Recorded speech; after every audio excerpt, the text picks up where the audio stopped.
Hi guys, and welcome to the Gin and Tonic Show. I'm your host Moose, and this is my producer Nick. Our main discussion is about Islam in the 21st century. However, we will critique other religions and ideologies. We condemn any form of discrimination, violence, misogyny, slavery. We do, however, embrace many perspectives and free speech if it is factual and correct, and not based on any hate. Throughout the show, we will be exploring different religious beliefs, practices, and their impact on society, ranging from politics, interpersonal relationships, and mental health of believers and non-believers. We hope to create an open dialogue for those who feel they're not heard, especially those who have doubts and have left their belief systems.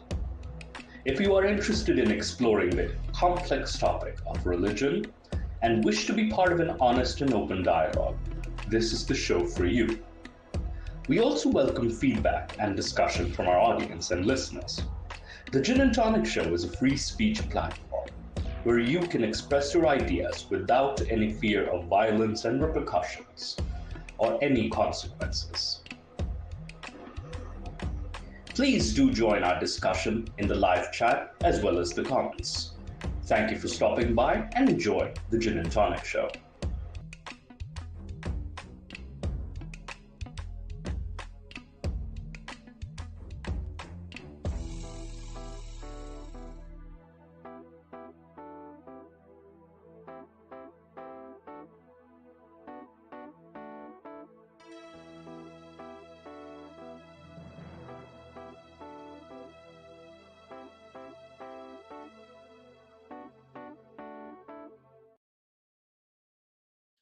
Good evening and welcome to the Gin and Tonic Show.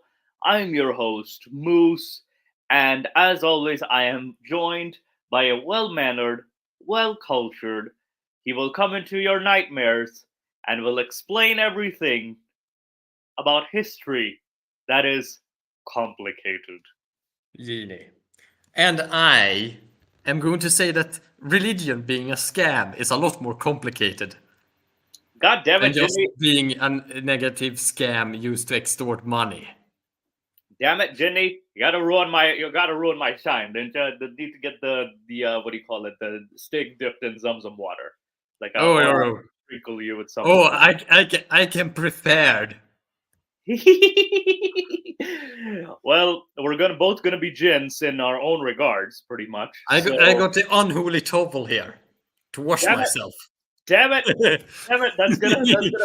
That's just ruining my magic Zamzam water. Damn it!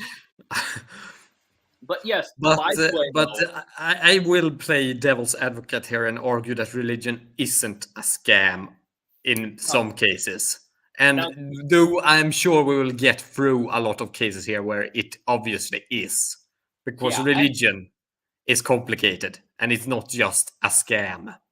Well, keep in mind though, what I'm. But YouTube demands tribute in the form of clickbaity titles. Exactly. So that is why it's there. That's what I was gonna say. I'm like, okay, it's not just religion, but I'm also gonna go look at various scenarios where a scam has occurred with a religious organization, whether the religious organization was part of it or not.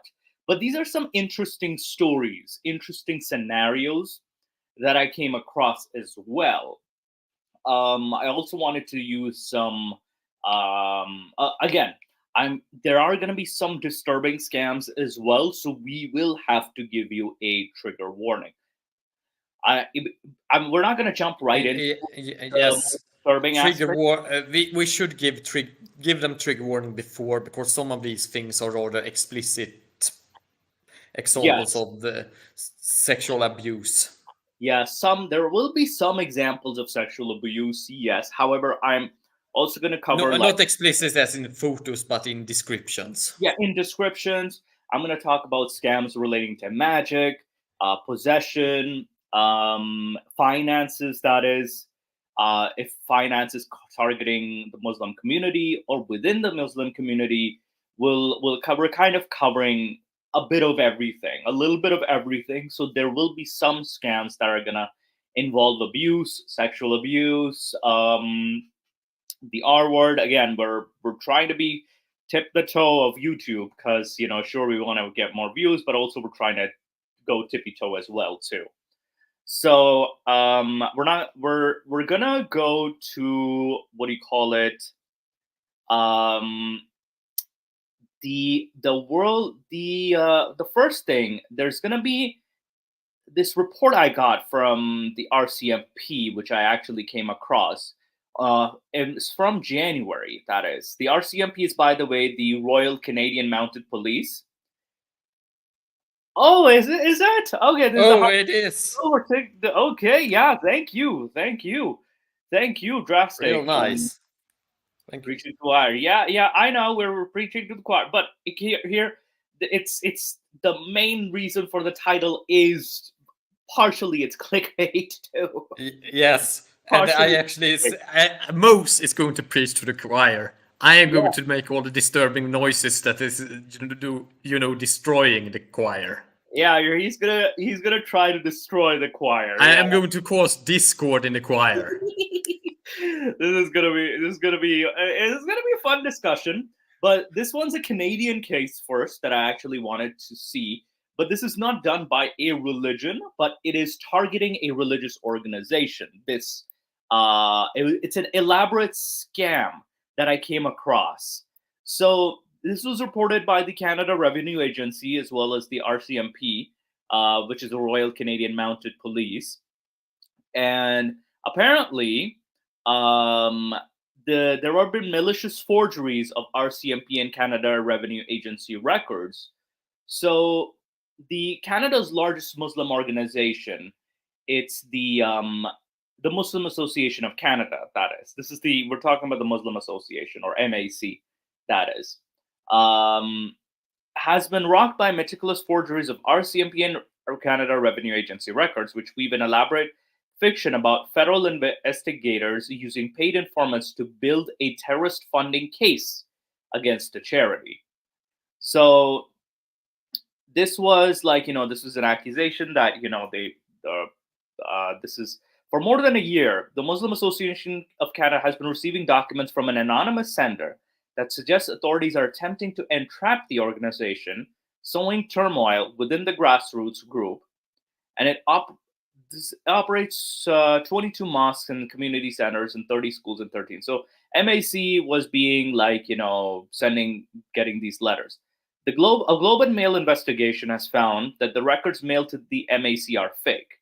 The trove of documents amounting to hundreds of pages, including printouts designed to look like internal government emails between criminal investigators, fake RCMP search warrants, and phony records of money transfers through SWIFT interbank system to offshore accounts supposedly associated with informants within the charity. Now, Ginny, I know you and I know it's weirdly extremely easy to forge documents, isn't it? Especially documents. What kind of documents? Sorry, you cut out. So basically, in Canada, we have no. I heard most of what you said. It's just documents. You cut out just when you said government documents. I said government. Yes. Yeah. It's easy to forge them, isn't it? Yeah, I mean, sometimes it is, sometimes it's not. It depends very much on the agency. Yeah, and also like you have to go in extreme detail too, like to be able to like forge. But I've seen some of the scams that work. Sometimes like some people are like can weirdly fall for even like the the even forged documents, which I've been fairly surprised by. So Canada Revenue Agency referred the matter to the RCMP after the Globe shared a sum of the documents with the tax collection agency. The RCMP said that they're reviewing the documents. Despite overwhelming evidence to the contrary, MAC is not convinced the documents are fake. Oh boy. The organization is calling on federal government to launch an independent investigation aimed at determining whether someone in a government department or agency is engaging in Islamophobic tactics against the Muslim community. Sharafeldin, MAC's president responsible for strategy, said in a statement. Of course, they're going to spin it this way, of course. But, the documents are quite intricate, detailed, and troubling. The documents or their contents must have come from a source within the federal government or its agencies, as no one outside of the federal government or its agencies would have had access to such information. Not necessarily. I mean, you Yeah. can actually do shadow documentation, and there is actually a lot of things you can get your hands on. And sometimes, governmental information is also public. Yes. And also, even if the parts of it isn't public, by getting the public information that is there, you can infer other information that isn't public. And you can also use that information in order to get more information for using the sources that are mentioned in the public information. And not only that, the documents reveal the details about like money transfers via bank accounts. Those are fairly easy to forge as well, too. Considering that banking information, you don't need to be a government employee to forge bank documents at all. No, and I mean, banks usually have a lot of secrecy legislation around them in Sweden, but you do have the fact that you could have open banking.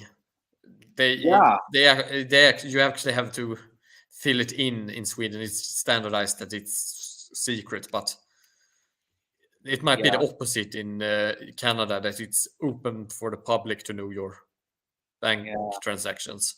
Yeah, absolutely. Unless... Quick shout out. Thank you. Drastic. By the way, never complain about using the clickbait title. There's no other way to play the YouTube game. Yeah, honestly, we kind of have to play the YouTube game for the time. I know, because I once wanted to trade stock in a kind of a Canadian stock, and thus I had to go to the stock market, and thus I had to interact with the bank over there through a bank called Avanza in Sweden. Yes. And thus they got this. Do you want to be secret? As if the assumption was that it wouldn't be.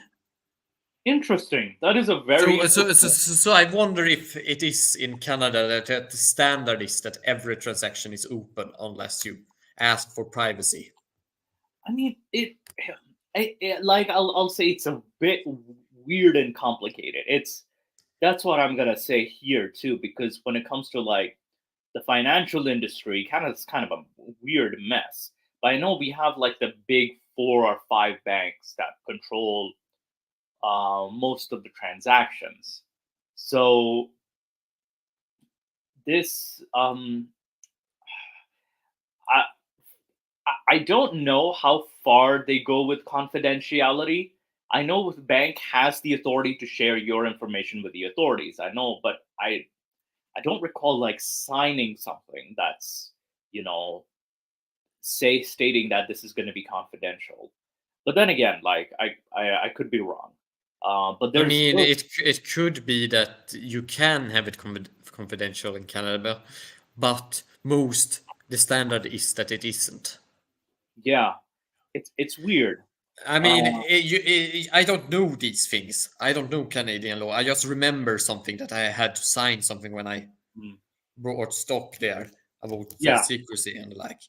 yeah, which is weird because like we have, This happened. This happened like yeah. 2 years, more than 2 years ago. Mm. Okay, yeah, that's a Yeah. bit odd. Like there is some, there should be like an assumption of confidentiality because you are a client. Because So that's the case in Sweden, but you can actually have open because certain types of companies actually do have to have open bank accounts yes, if they are to be publicly traded stock. They have to be able to confirm their purchases and yeah, sale. People need to be independent to be able to confirm their purchases and sales within certain limitations. yeah. But they have to have the majority of their monetary funds in public accounts that are Mm-hmm. public to everyone to Yeah, view. yeah.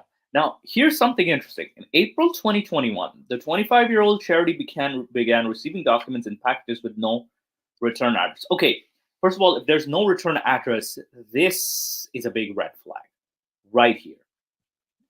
MAC has so far received 11 deliveries of purported government files.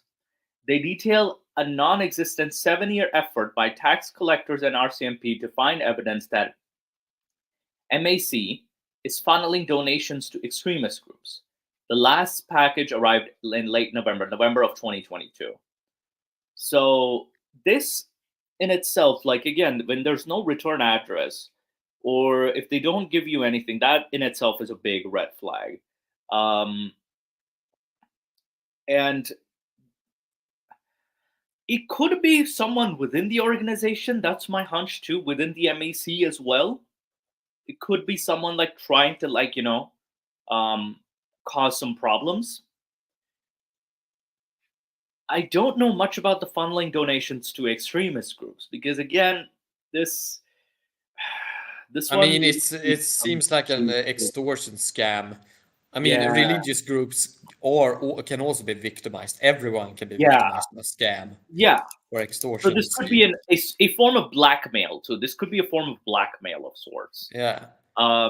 Disguised as I a government I organization. mean, the problem here is that, I mean, they could be making this up and it could be a lie, but it could also be the truth. And we Mm, shouldn't, judge before this has gone through the legal process. yeah, yeah. That's where I'm concerned. Like with the what do you call it, the scam itself? It's like what the hell was the purpose? Um, relations See, between yeah, people can also when it yeah, comes to scams, sometimes the scams aren't even to get monetary yeah, compensation. Sometimes you do scams just to not even to get the money, but just to cause someone else to lose. yeah. That could be the case. And this could be Yeah, some sort of Islamophobic attack. They aren't entirely wrong in that. yeah. This could be well Islamophobic or anti-Muslim attack Yeah, yeah. of sorts. So this could be also done by another extremist organization, not necessarily Muslim, but of another religion that's very anti-Muslim or anti-Islam. Um, so this is a big possibility. Relations between the Muslim organization and CRA have been fraught over the years. Since 2015, the tax agency has been conducting a very deep, real audit of MAC's activities as a registered charity, a possible prelude to revoking its charitable status. That investigation is unrelated to any of the accusations of terrorist funding. Now, CRA has to um, especially with religious organizations, they have been, kind of like doing some audits, and some churches and mosques have been kind of uh, like pushing back because they have to like investigate, like, are you even like a proper charity? Because sometimes what happens is that these charities are used as tax write-offs or as means of money laundering as well too. um you know what do you call it? So yeah, this is definitely. Hi is an interesting comment. When I studied cult tactics, I realized that it's very similar to, in terms of operation to the religion, that it's coercive in using manipulation tactics and limits outside. But this is why it's a scam. and it seeks to prey on people's vulnerability. This we'll discuss. We'll discuss this for sure. We will discuss this, but in this Yeah. case, this is actually a religious group being probably the target of a scam. Yeah, rather this is a than religious being organization. scammers themselves. Yeah. So MAC has called our CRA audit and existential before losing charitable status would make it harder for the organization to raise money to run mosques and schools, as its donors would not be eligible for tax breaks. It mounted a Charter of Rights and Freedoms challenge against the CRA in April to stop the audit, arguing that the agency is tainted by Islamophobia and systemic bias toward Muslim Canadians. However, MAC stated that the charter challenge stands on its own merits and that these documents have no bearing on the allegations. Oh man, why did they invoke the charter challenge? Like, this is where they kind of can use that, quote unquote, like, this is, I think it's like a more of a last ditch effort, legally speaking, because again, the CRA is definitely going to be, might possibly find like something to do with like money laundering, or are you doing, or for even like some legal issues that could arise. But I'll be watching this story. Canada's taxpayers ombudsperson. To be honest, just if we need to make something clear. Just because you might have done something illegal yourself or done something other dubious does not mean that you can't also be the victim of other stuff. Yeah. No, I'm talking about, this is not against the allegations, but rather of the using the rights and freedoms to stop the audit itself. It's to stop the audit. All right. Yeah. Yeah. So this is more to do with the audit itself. So I'm like, yeah, they're invoking that to like stop an audit, but like, no, just let them do the audit. Let the CRA do its thing. But at least it's currently no bearing on the current allegations or the documents that the MAC has found, or the Muslim Association of Canada. But they can definitely be a for sure, like you said, a target of another scam, that is. So they can have like two different things going on. Francois Bolla said in an interview that he was completely fragmented to learn someone is impersonating CRA investigators. Wow, someone out somewhere is going through a lot of trouble inventing this scheme. So there is something very troubling.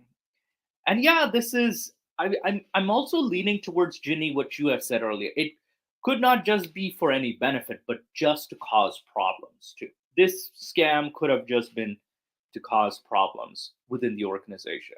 Also, if the organization has other issues with, Canadian authorities or then this would also be a very opportune time to strike yourself. Yes, this is a very to strike when the victim is already in a bad spot. Yes. Like, there's already a legal issue happening with the victim and the Canadian and the government, and then strike in that, like, yeah, the iron is hot. Like, so the fake records sent to the MSC, which were obtained by the Globe, make it seem as if the charity is riddled with informants supplying the RCMP and the CRA with details of its operation. A purported Mountie informant manifest lists 6 informants who are supposedly working with the National Security Joint Operations Center, as well as 18 secondary asset informants. Now, the informant list, this is interesting. Like, there's a lot of informants. Now, the informant list includes what it describes as 6 current donors to the association, 7 current members, a current board member of MAC, as well as a custodian, a banker, and a food service provider, which is interesting. Perhaps the most explosive documents sent to the MAC are purported records of cash payments and swift wire transfers to RCMP and CRA informants who are supposedly supplying investigators with information on the organization. This is a bit weird. Records of cash payment and wire transfers to RCMP and CRA informants who are supposedly supplying investigators. Interesting. The purported transfers show 13 payments into offshore bank account, supposedly for the benefit of 3 informants. All but one lists the Bank of Canada as the sender. The documents show the equivalent of more than $320,000 being deposited into accounts in the British dependency of Guernsey. Oh, wow. But the Bank of Canada, in a statement to the Globe, said that SWIFT transfer documents bearing its name are forgeries. So yeah, this is an entire, the entire transaction as a forgery. We can confirm that the documents purported to be SWIFT transfer goods are not genuine. The central bank declined to say specifically what was inauthentic about the SWIFT documents to avoid giving people tips on how to. Yeah, this is also like a thing to avoid giving people tips on how to create. Like I can kind of understand the bank's perspective. The fake records sent to MAC portray the Canada Revenue Agency as being under pressure from its leadership to nail the Muslim charity for wrongdoing. Documents made investigators appear willing to bend or break rules in order to do so. So, an email dated March 2022, purported sent by Wayne Welch, an investigator with the CRA's Criminal Investigation Division in Mississauga, also, which is very close to Toronto, by the way, mentions the urgency that the chief has placed on breaking ground on having a smoking gun on MAC. It continues saying we need to be more creative, if not downright dirty, in roping these bad actors in. Interesting, very interesting, that there's an email allegedly sent by an investigator. So one email purports to show CRA leadership trying to use sex as bait. Interesting. It is agreed that scandal is the best leverage here. Please put our girl in play. He's married. Let's see if he bites, the email says. It's not clear who the target at MAC is. This is interesting. Another email, purportedly sent in April, paints a picture of a failing investigation. There just isn't the kind of material we need for a solid case, says the message, addressed to Eric Ferron, Director General of the CRA's Criminal Investigation. Also, the assets have started being a little sketchy since the larger payments have gone out. Yeah, these emails seem very fishy. The records make it seem as if US law enforcement is pushing the CRA for results and directing it to find an informant inside MAC's leadership. We on this side of the fence concerned more about the pace of your sourcing. A June email report from the Federal Bureau of Investigation official Mustafa S., by the way, that's my name, appears to tell CRA's Mr. Farron, it is imperative that we are in a position by the year's end to move into the next phase. The FBI agent, to the end, we need to establish a foothold in the executive of MAC. The FBI agent is a real agent, but his email address on the documents is incorrect. So yeah, this is some very, very detailed scam. I'm just gonna, because this is a fairly long. This could also be involving some sort of a Ford guy inside of a Ford having it out for his group as well. I'm not completely ruling that out either. This looks like a mess, and I think I always feel uneasy treating these things that are like this because until you actually have some clear court ruling on it, it's always you always run the risk of actually victimizing someone that wasn't a victim, and making someone victimizing someone by accusing them of having done something that they didn't do, or you were saying that someone is innocent that later proved to be guilty. Yeah. So I would just say that we don't know really what is happening here. We just know that there is some sort of scam on some sort of level going on here. Yeah. Also, this is another interesting. The Globe and Mail did obtain a legitimate warrant filed in April 2014. It focuses on another Muslim charity and briefly mentions MAC. An affidavit that was part of the investigation and application, RCMP for the warrant, says that the MSC provided more than $296,500 to the International Relief Fund for Affected and Needy, also called IRFAN, between 2001 and 2010.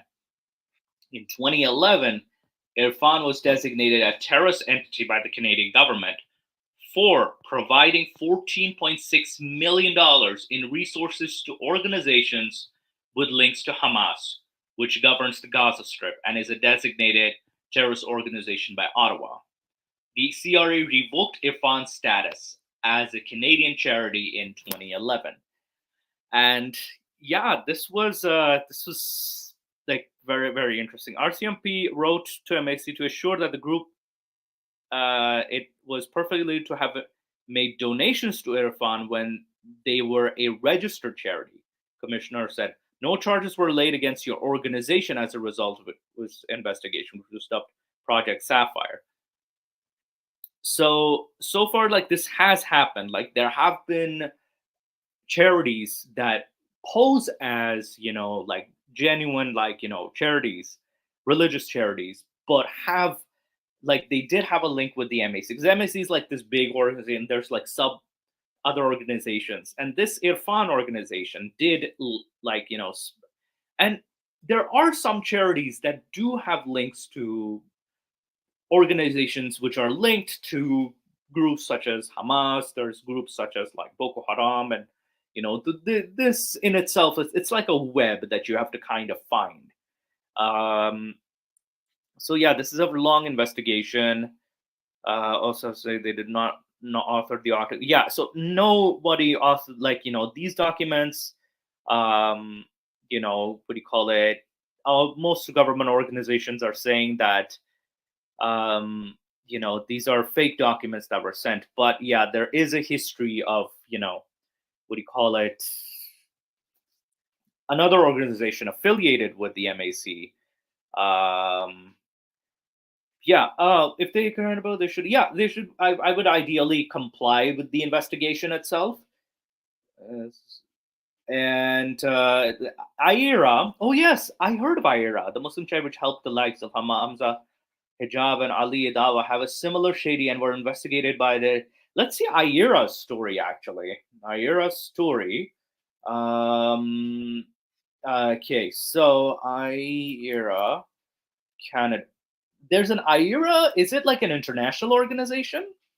Islamic Education and Research Academy. Let me just see here.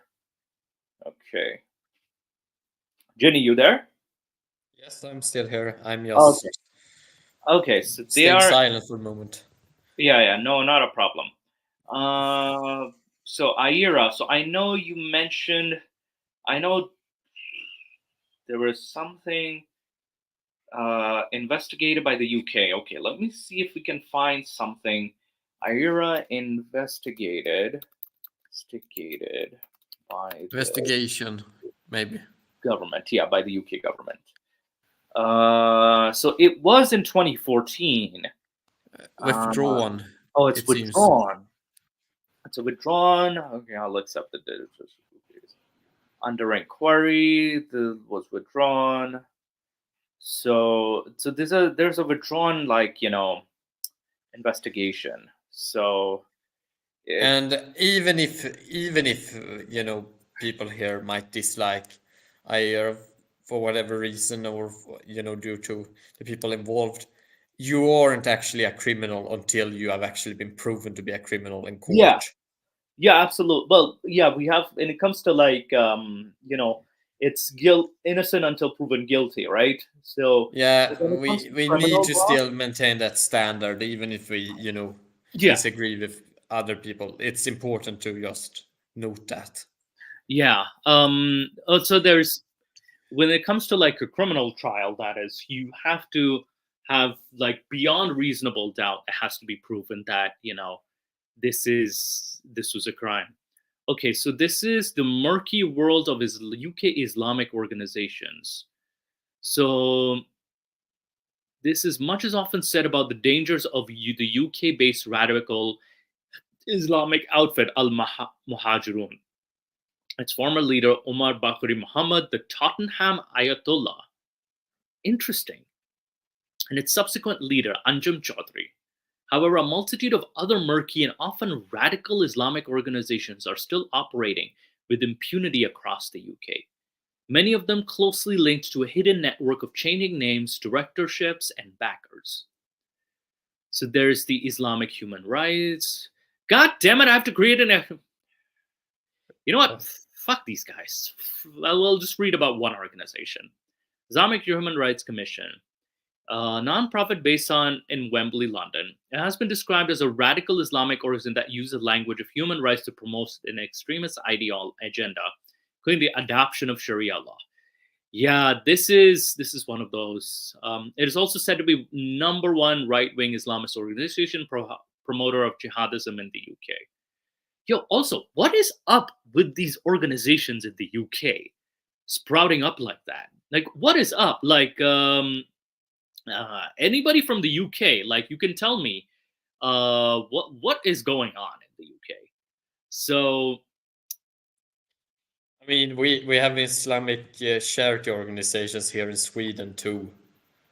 yeah, but and like, connected similar organizations like Ibn Rushd yeah, okay, they are a propaganda and center. some others. I'm not saying they're guilty of speaking, but their financial status was very sketchy from what I remember from the investigation. Yeah, like there's, and though I'm more Though concerned. even if you get something sketchy, that is not the same as being illegal. Oh yeah. Sometimes you are just bad with bookkeeping. Well, Jenny, I'm more concerned with what is up with the promotion of Sharia law and jihadism. What the heck is up with that in the UK? I've been hearing a lot about that. There's like many organizations within the United Kingdom that are very pro-terrorist. Like Mohammed Hijab is just scratching the surface, like Mo Hijab and stuff. Like, but what is happening? I wouldn't know. You would have to ask drastic measures here. Yeah, drastic. If you want to join, like, you're more than welcome to join. You can definitely join the discussion, and we can. Have like, you sent the link, Mose? Is adopted a combination? Okay, yeah. Let me just.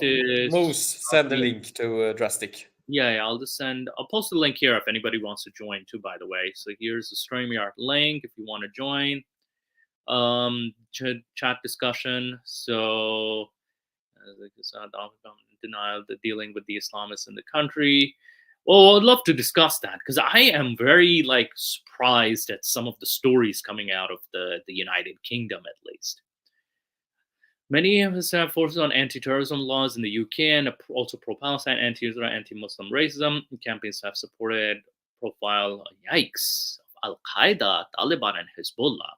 Which is weird, too, because Al-Qaeda, Taliban, and Hezbollah, if you're supporting all three, but all three of them are, what you call it, very different in terms of ideology.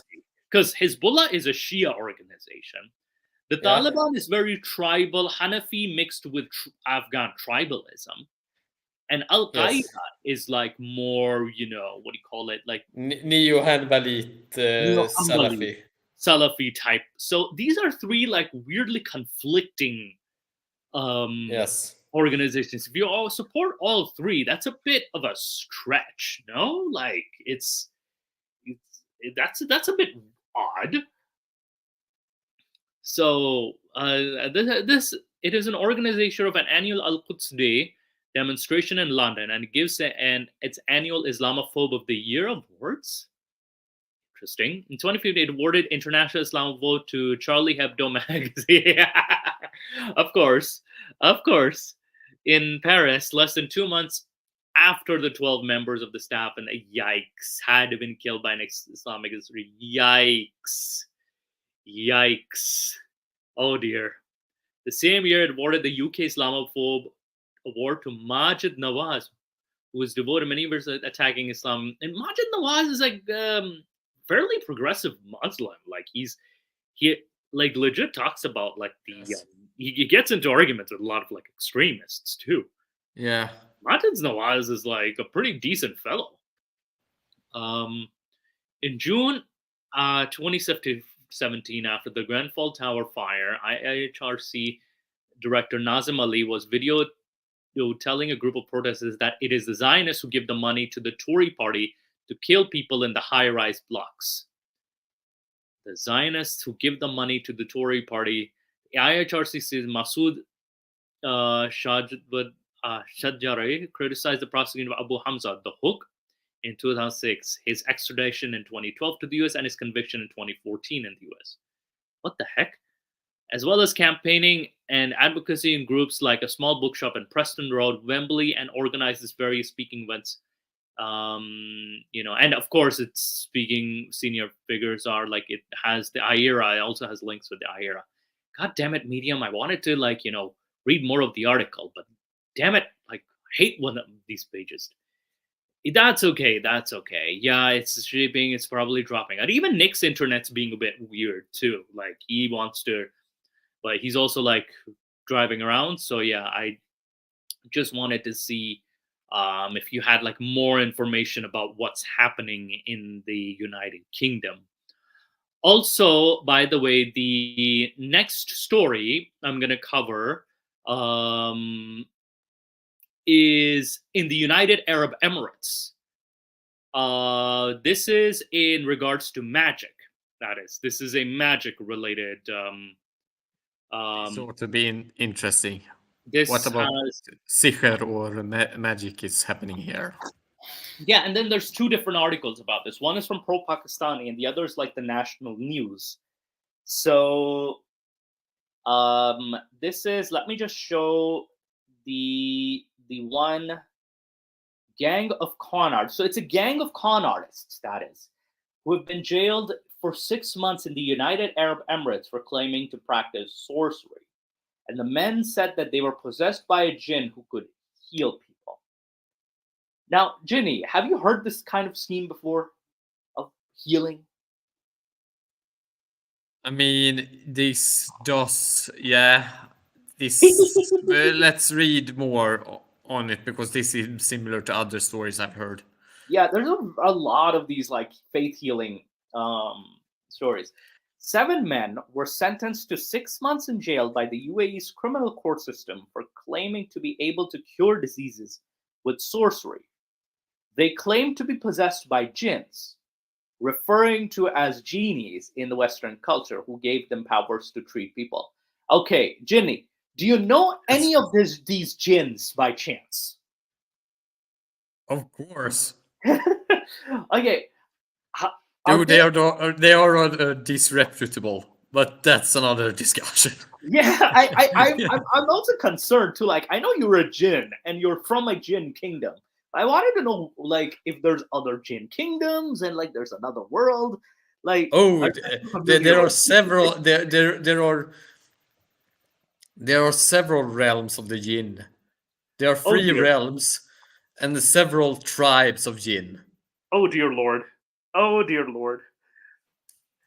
The hin, the jinn, the hin, the bim, the ifrit, I've forgotten the 2 Yeah, I know others. you did. By the way, Culture Ginny did a video on like al-ghuls as well as jinns. Yes, so definitely check out his video. that is less of a type of jinn and more of an intention of a genie to go out to kill someone. Yes. So we'll give shout out to Ginny. Do check out his channel, by the way. By the end of it, do remind me to give you a shout out. By the way, these men were I thank you for that. Yeah, no problem. Dirhams, 50,000 dirhams, and additional to a jail term. The UAE prosecutor said the 7, whose names and nationalities were not disclosed, were running a scam using what they called was witchcraft material. A victim reported the defendants who operated at an undisclosed location. One accused told the victim that there's a jinn inside him. He claimed that the jinn is more than 400 years old and is the king of all jinn. Okay. Jinny, you should know this. You should know who the king of all jinn is. Yes. Iblis, yes. But, it's kind of like... It's more than 400 years old and it's the king of all jinns. Yeah, considering that Iblis is back in the time of Adam, he's a bit older than that. He is. He's a lot older than that. Like, I would at least argue, like, if you want to go, like, it should be said that jinn, due to the root word of jinn, not the jinn themselves, but the word jinn comes from a root meaning hidden. So it has to do with hidden things, and thus diseases are associated with them. But you also have the thing that the jinn were created from the Nar Samum, the fire of Samum. And Samum comes from a root of Sin Mim that is also from the same root for Sam, which is poison in Arabic, or Sam, poisonous, which is also that the jinn are associated with poison and poisoning and getting sick for that. But the Samum wind also, that they are created from the fire, is also the very hottest wind and during the hottest season. And during the hottest season, it's also the season of disease. You see this also actually in that the Greek god of the sun. Yes. What was his name? Helios? Helios? Yeah, Helios. Yes. Thank you. I forgot his name. Yeah, Helios was also the god of disease in Greek mythology, and Nergal Shamash. Shamash comes from the same root as Shams in Arabic. That is to say sun. And Nergal is god of disease and death. Nergal and is also, Babylonian, right? Nergal yes, is Babylonian. yes, yeah, Babylonian god of the sun and disease. So the hottest day and disease has always been associated with each other. Yeah. Okay. Yeah. And the jinn are also associated with this. This is why the jinn are said to attack during the hottest periods of the day. Interesting. Yeah. This is they could have been just used as a means of like explaining what cannot be explained in a more ignorant time. Yes, that. But you do have a lot of folk beliefs regarding jinn, because jinn are a lot more complicated than just good or evil. Yeah. Which means that also certain traditions say that you can't interact with jinn, that is haram. Certain traditions actually do consider it, okay to do. Also, by the way, and some, traditions even go as far as allowing marriage to jinns. Yes. Suyuti discusses it, for example. Yeah, there's also like mix of human and jinns as well too. Yes, there's a lot of very strange fiqh associated with this, because you're talking about creatures that don't really exist, but you had to have a legal framework for them since they exist in the religion. Yeah, and you also suspect a lot when you read some of these rulings that they were meant more as outs to other rulings. They were meant as more of to oust and out to other rulings. For example, if a woman didn't want to get married, but was very much in trouble with her family, or wanted to get some sort of independence. Yeah. Then she could say that she was married to a jinn that allowed her granted her all the powers of him. That's a way to get out of. That is a great way to get out of the. Yes, but that's I mean they are saying this right out, that, for example, Suyuti, I think it was Suyuti that because there are several that argued about this. Yeah. Argued, for example, directly that if the woman is married to a jinn and she says that the jinn have given her full power to act in his stead, then believe her. Right, and which is interesting. I think it was a way to get out, because you always had women that wanted a lot more independence. Oh yeah, and if you deny it, you get issues in absolutely strife and people that cause issues, and it's better to just create a loophole. And yeah, that's a great loophole, not gonna lie. Yeah, it's a great loophole. Also, here, back to the case. You have to remember that the fiqh traditions actually evolved to solve real problems in the Middle Ages. I mean, these were laws that were practically actually applied. When people talk about the Sharia as something very, and the fiqh traditions of interpreting it as something very abstract out there, that's I see certain professors and even and others talk about Sharia sometimes. I just say, why do you not go down to the actually practical law? Because there you actually see it taking form and how it was used and applied. Sure, exceptions did happen, and you can say that the Sharia is pretty much whatever, but it wasn't. It was a practical law that was there to solve issues. But in certain cases, you needed exceptions, and thus you created these sorts of loopholes. Oh yeah, because especially like, you know, you had to escape punishments, like very cruel punishments, like like especially things like stoning and shit like that. Like, you needed some exceptions. Like some people needed to find a way to survive this. I mean, stoning and such. Sure, it is brutal by our modern definitions of brutal. But I mean, is it that much worse than what was happening in, for example, Nordic Germanic law? You do Okay, remember, okay, no, but Musa, like when keep in I mind, showed you that.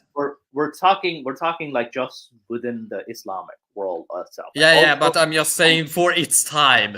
If I, you look at it globally, it wasn't that bad.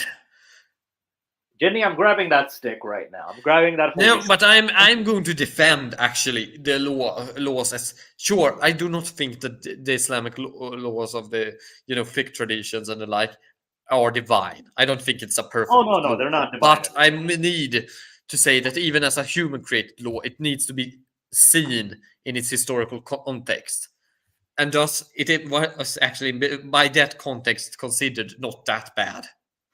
Well, if you kind of use the human definition, but when you Yeah, but most you and I looked into it. Do you remember when we looked into Germanic law yeah, about a year and a half ago, and you were holy just fuck, holy yes, fuck, yeah,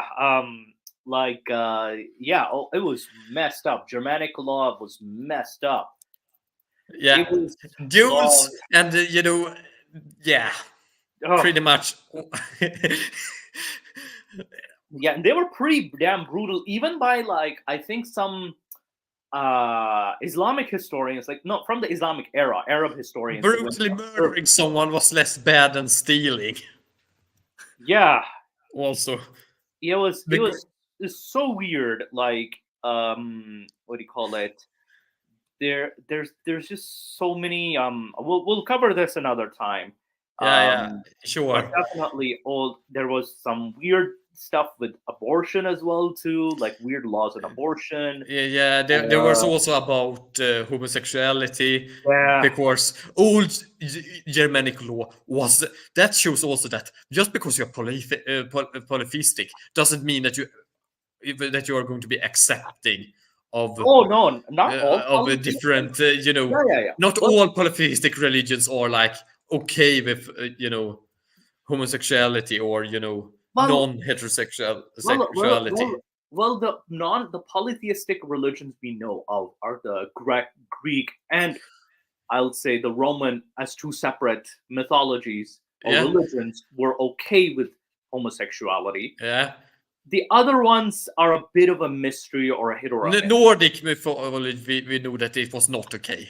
Oh no, not at all. It was because we know mostly about the Romans and the Yeah. We usually it was also okay in most of the Semitic traditions as well, polytheistic traditions. And I would also argue that some of these very anti, homosexuality laws that exist in, for example, the biblical traditions evolved as kind of a counter reaction to the Baal cult. That was kind of like a hyper hedonistic, hyper sexualized religion. it probably That did. Probably. it was like the worst. Imagine like the worst pleasure cult religion you can, and combine it with like Aztec blood sacrifice, and you get Yeah. the I Baal think cult. yeah. No, the Baal cult I know was very, very brutal. And I think even the consumption of something like pork, I know we're diverging a bit, even the consumption of pork, because they saw them as doing something, they kind of wanted to do the opposite, Yeah, Kind of. because pork has sometimes been called long human or Yeah, human meat has been called yeah, pork similar meat to pig. Yeah, because it's similar in taste.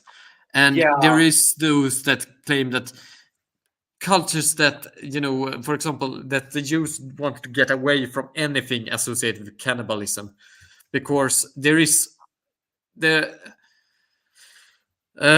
there is discussions about if the Baal cults of the Canaan and also later Carthage did practice cannibalism as well. Carthage Because even practiced some child they sacrifice, did, we know they practiced infanticide, infanticide. Yeah, and you ritual mentioned even infanticide. ritual infanticide. I think you were talking about like We child. do not know if they also practice certain acts on the ship. Wait, now I'm going to get somewhat explicit Trigger here. warning. Trigger warning. Trigger warning. Trigger They, warning. they, the other cults, in we have some indications on stone tablets, but this is from cultures that were outside of them. I think it was Assyrian tablets that describe them, and these degenerates almost. And the same thing is done in the Bible. So cultures that were inimical to them, but we see similar patterns also with the Greeks describing the Carthaginians that continued these practices and the like. And the Baal cults were present in what's modern day Lebanon and parts of Israel, Palestine. And what they did is that they are said to have done certain penetrative acts on the children before they burnt them. Yeah, which is very disturbing. Very, very disturbing. This is why I say when I hear people not glorifying, but saying, "Oh, it was so much better when everyone was polytheistic before the monotheistic religions."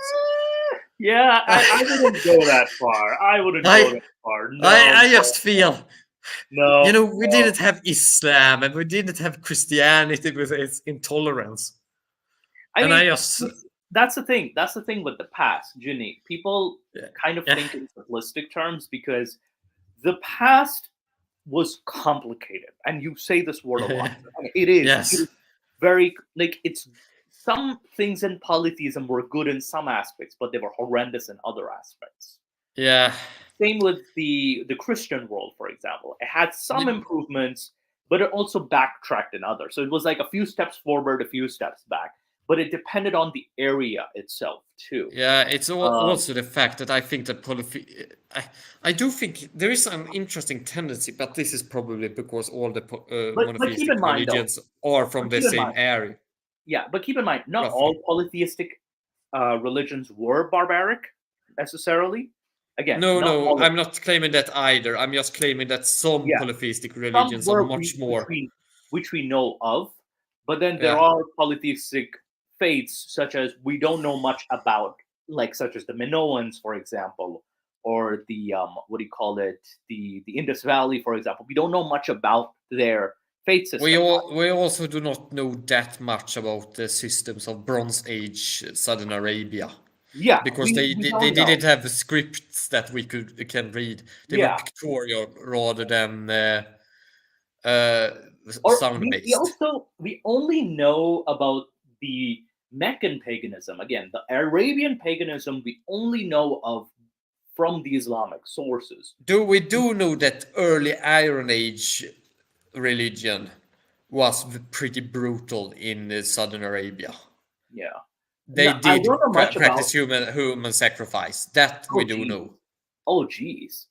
That did happen. I know that there were some... but they do not seem to have had... at least they seem to have had some sort of much more Aztec-like things going on. But they didn't seem to sacrifice babies, at least. It seems that they preferred young, strong warriors for their sacrifices. So that seems at least an improvement, but still pretty bad. Like the worst human sacrifices when it comes to mass sacrifices in Middle Eastern history are the Assyrians and their Ashur cult. Let's not even talk about the Assyrians. Like let's not even go there. No, we aren't able to discuss what was pretty much the closest real life equivalent we have ever come to the Warhammer 40k god Khorne. Yeah. Also, like it was an ancient. The title is called like Ancient Terrorists too. So let's not go there. Let's not go there. Yeah. Yeah. Let's not go there. No. Oh. Anyway, back to the I know we diverged into some interesting subtopics as well, but here's something you will like to hear, Ginny. The accused, who is accused of magic, said that God chose him alone to be possessed by a jinn in order to treat people. Now, where have I heard this before? The other defendants also claimed that they had jinns inside them. Because So, of course they did. Of course they did. I am not responsible for my action. I was possessed. So it's so funny. Like the jinn is a convenient defense. Like, oh no, I was just possessed by a jinn. Like, sure, buddy, sure. The authorities said that claiming practice sorcery was a crime. UAE residents were encouraged to report any suspicious activity, stay cautious, and be alert to the threats posed by scammers. Claiming to be able to use sorcery or magic is prohibited by the UAE Penal Code of 2021. It's fairly recent, actually, and contrary to Sharia. Like, this is very recent, 2021. Like, so this has been happening before, scams like this. It was codified at least in 2021, which is interesting. And I wouldn't be necessarily surprised if we would find out more cases of magic related crimes or magic related scams. And the unfortunate reality is that the reason people are susceptible to this scam is because of the belief system as well. Like we have like the belief in magic, that is, in the Islamic faith, that is, and as well as the Christian faith. And I think in the Jewish faith as well too. Like with faiths, it's like because of the belief in magic, you're susceptible to nonsense like this. You're gonna be more susceptible to scams that are. By the way, I remembered also it wasn't Helios. Helios was the sun god, but Apollo is also a sun god in Greek. Apollo as well. Yeah, Apollo. Yeah, it was Apollo that was associated with disease. Okay. Apollo was associated with. Yeah, because there's two of them. Like there's Helios and Apollo. And yeah, Apollo is the one, yeah. Yeah, again, Greek mythology is a bit weird. Like, I mean, it's also not just one mythology. There are several local variants of that religion as well. Yeah. Several variants. Also, back to like sticking to the topic of jinns, we have something called jinfluencers. Influencer, but they're jinfluencers. So I found this very interesting article about internet exorcisms.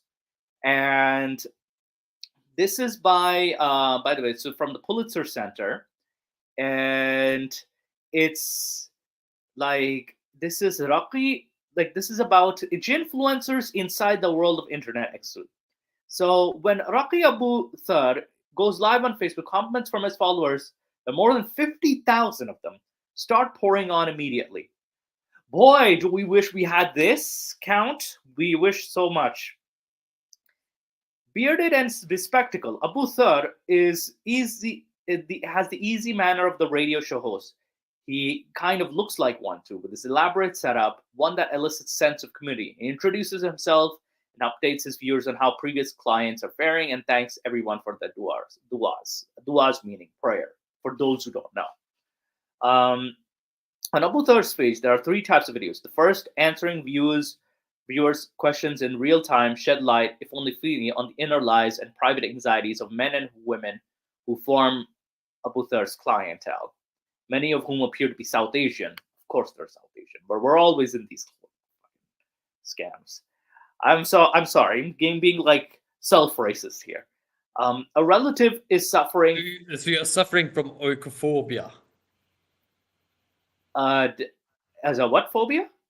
Oikophobia, which is like fear of the self, or yeah, self group hate. Yeah. Yeah, that's I had a little moment there, but because I sometimes face palm at my own community so much. I face palm so much. Um, a relative is suffering from a serious depression. His parents think he's possessed through black cumin. Ha- Can a jinn enter our body and make us aggressive and beat someone? Every time I go to the bathroom, I hear a voice in Urdu saying, "Come with me, mere paso." This has been happening to me for 10 years. So this is the kind of and the second genre, the informational ones, where Abu Thar scrutinizes science of black magic, are the ones that send you down rabbit holes. In one, Abu Thar dons black gloves, picks up a shovel, and goes digging in a client's garden. What the fuck? His efforts yield an earthen plot filled with black lentils, split lemons pricked with needles, and a jar with strands of knotted hair. These are all signs of sihr, black magic, he tells on camera. Other signs, red powder under pillows, resembling dried blood, unexplained scratches or bruises on the body. Oh my goodness, this is the category of videos you can't tear your eyes or ears away from, the ones where he performs live exorcisms. Jesus. Why am I invoking the name of Jesus? Screw Jesus. He started this nonsense as well, too. This is making my heart uneasy, says one commentator, as the UK-based Abu Thar. He's UK-based? Yeah. Drastic, you need to tell me about all of these scammers. Like, Drastic, I need your help in investigating this. UK-based Abu Thar recites Quranic verses against a backdrop of piercing screams. I am scared, says another. In more recent videos, you can't see people on whom exorcisms are being performed. You can only hear them. But earlier videos featured bodies twitching, writhing, fainting. His most popular video, over 7.8 million views, features the exorcism of a Jewish jinn.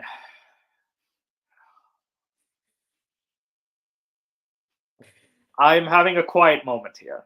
I'm sorry. Jewish jinn. I'm just. Can this be more stereotypical? I mean, it's like the fact that people even buy this. I mean, considering all of these pricked lemons, black lentil pots, knotted hair, and now the yin is also Jewish. It's funny too, because is there any seriously Jewish... how could anyone actually fall for this? I know, right? Jinn has a theological view. Well, I mean, they're supposed to be kafir jinns and shit like that, but yes, but that's oddly specific. For someone, it can be emotionally comforting. Gives the same example: believing in luck charms, rituals can be reassuring and reduce the fear of the unknown. But it's like it's just. Oh man! Yes. But when we now that is true, but looking at this is like something else. A Jewish, and keep in mind. I mean, you do have people wearing the khamsa, the hand of Fatima. Yes. Or or it's also an old Jewish, mystic symbol as well. So it actually predates Islam. But you'd see people wearing that because they think that it will protect them, and that I have no problem with because that's relatively benign. Yeah. And I mean, arguably, this is probably. I wonder how many people actually believe this is real, like interacting with jinns, and how much they just are buying into it because it's cool stuff to look at. Okay, Jinny, 7.8 million views for a Jewish jinn. Do you know this Jewish jinn? Can't say that I do. I want you to go into the Jewish jinn realm and find this Jewish jinn. We gotta bump up our views, man. We gotta. He's a celebrity. do I might have argued with him regarding the Israel-Palestine conflict? So I probably do not want to. Yeah. It was probably that dude. Yeah, he's probably gonna be like, "No, this is our land," and you're like, "No, you're committing war crime." Yes. So you're gonna cause a massive political stir in the Jin realm. Yeah. Yes. The Zionist Jin versus the culture genie. We should definitely like do something like that. Oh man, it's in Abu Thar. This is a UK based guy, by the way. Is a Raqi. He performs ruqya, a form of faith healing that summons jinns, spirits, by reciting verses from the Quran and then commands them to stop wreaking mischief. Oh boy, I know many Muslims believe in jinns. They're considered invisible entities, parallel world. A jinn can take over our mind or body for a number of reasons. It may be evil or infatuated or simply bored. I mean, this is the most common one. The infatuated or evil is the most, or the jinn is in love with you. This I've heard so many times. So many times. In a typical exorcism, you lie down while the Raqi places their palm on your head and recites verses. If the jinn usually Surat al-Fatiha as the yes, most Surah common one. al-Fatiha, but sometimes we also do Surah al-Nas as well too. Yeah, yes. Because Surah al-Nas and then the Surah al-Falaq, which are the last two chapters of the Quran, 113 and 114, by the way. And they definitely are there definitely are the most they kind of invoke like anti-magic, anti stuff like that. Humans are prone to various cognitive of bias of seeking, of tendency to seek out information that confirms things. Yeah, there's this problem too. Hydra. I mean, Tawhid is kind of complicated. There is actually a lot of things associated with these sorts of exorcisms. I remember Drastic Measures tells us now. I remember when we did an episode on reviewing a jinn caught on camera. That was hilarious. Yeah, it was so pathetic. Not on live. Oh yeah, yes. Even Apostate Prophet did something like that, and it was like some of the top 10 like jinns caught on camera, and he reacted to it, and it was just one of them was like some dude just crawling. It could just be a dude crawling. It's not necessarily a jinn. And it's always a grainy video. It's always like a very badly made video. So it's definitely, also magical thinking can be a result of these biases where individuals selectively notice and remember events that support their beliefs while disregarding evidence. I think on the contrary, they would disregard evidence of the contrary. Because I've even seen this not just in belief in magic, but also belief in certain what do you call it? Political and cultural ideas. Yes. Yeah, like for example, I've seen like someone say, "Oh, all gay men want to convert straight people gay," and I actually legit told this person, "You've probably heard one or two people just say this from the gay community. You're talking to someone who's also queer who doesn't want to do this, so you're probably using that confirmation bias." There is also the fact. I mean, I also encounter this a lot in the kind of social circles where I go around in, where they will say that, this idea that everything is just a narrative is also partially based. I mean, there is some truth to it that discourses and the narrative, explanations do have certain amounts of power to change the world and influence it. And influence actions. There is a grain of truth in it, but some people take it to such an extreme extent that it becomes the truth. The narrative is the truth. There is nothing but narratives. Yeah. And then you get into very weird magical thinking stuff. And honestly, like it there's also like a lot of, that's where the cognitive bias steps in, right? There's also a lot of black and white thinking.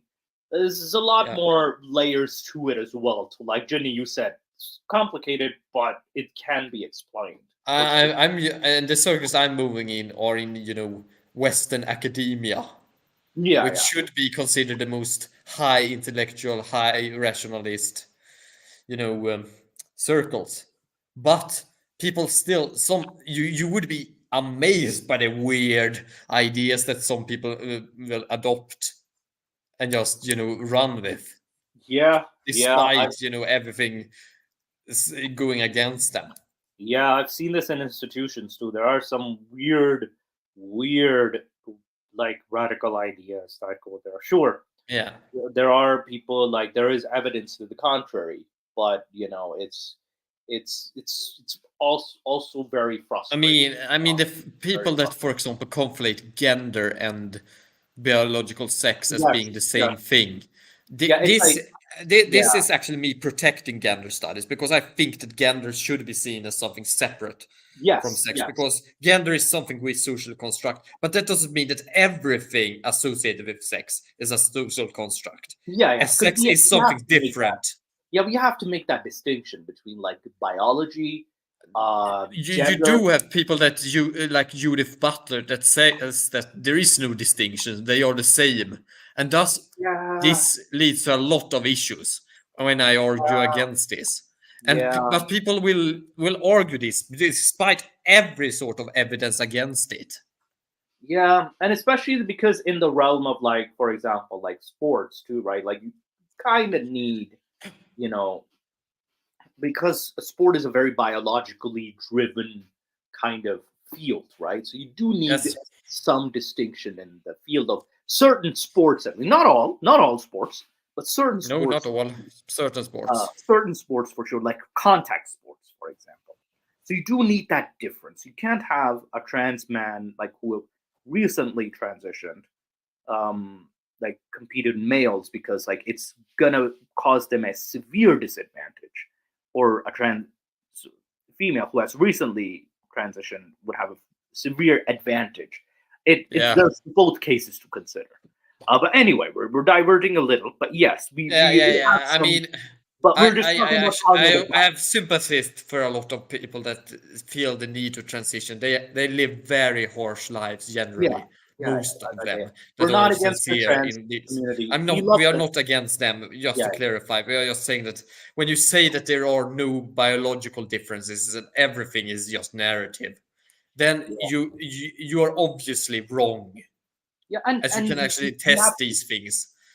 to look in these layers. That's why it's like we have to look at these layers and these intertwining things because it's a giant web. You can't just like go this and this. Like you can't. You have to kind of like be able to explain the complexities of sociology, like social difference and biological. You kind of have to make that distinction. But anyway, um, yeah, we were back to the gins, that is. It Yes. may be evil, infatuated, simply bored. The simply bored I barely hear, but usually it's the case. In a typical exorcism, you lie down, rocky place it. If the jinn is being frisky, the Abu Thar sometimes sprays the client with water from a squirt bottle. That's like spraying a cat with a squirt bottle. These days, he charges £70, $96. Speaking about cats, cats are actually supposed to be pretty good creatures to have around because they scare away jinns.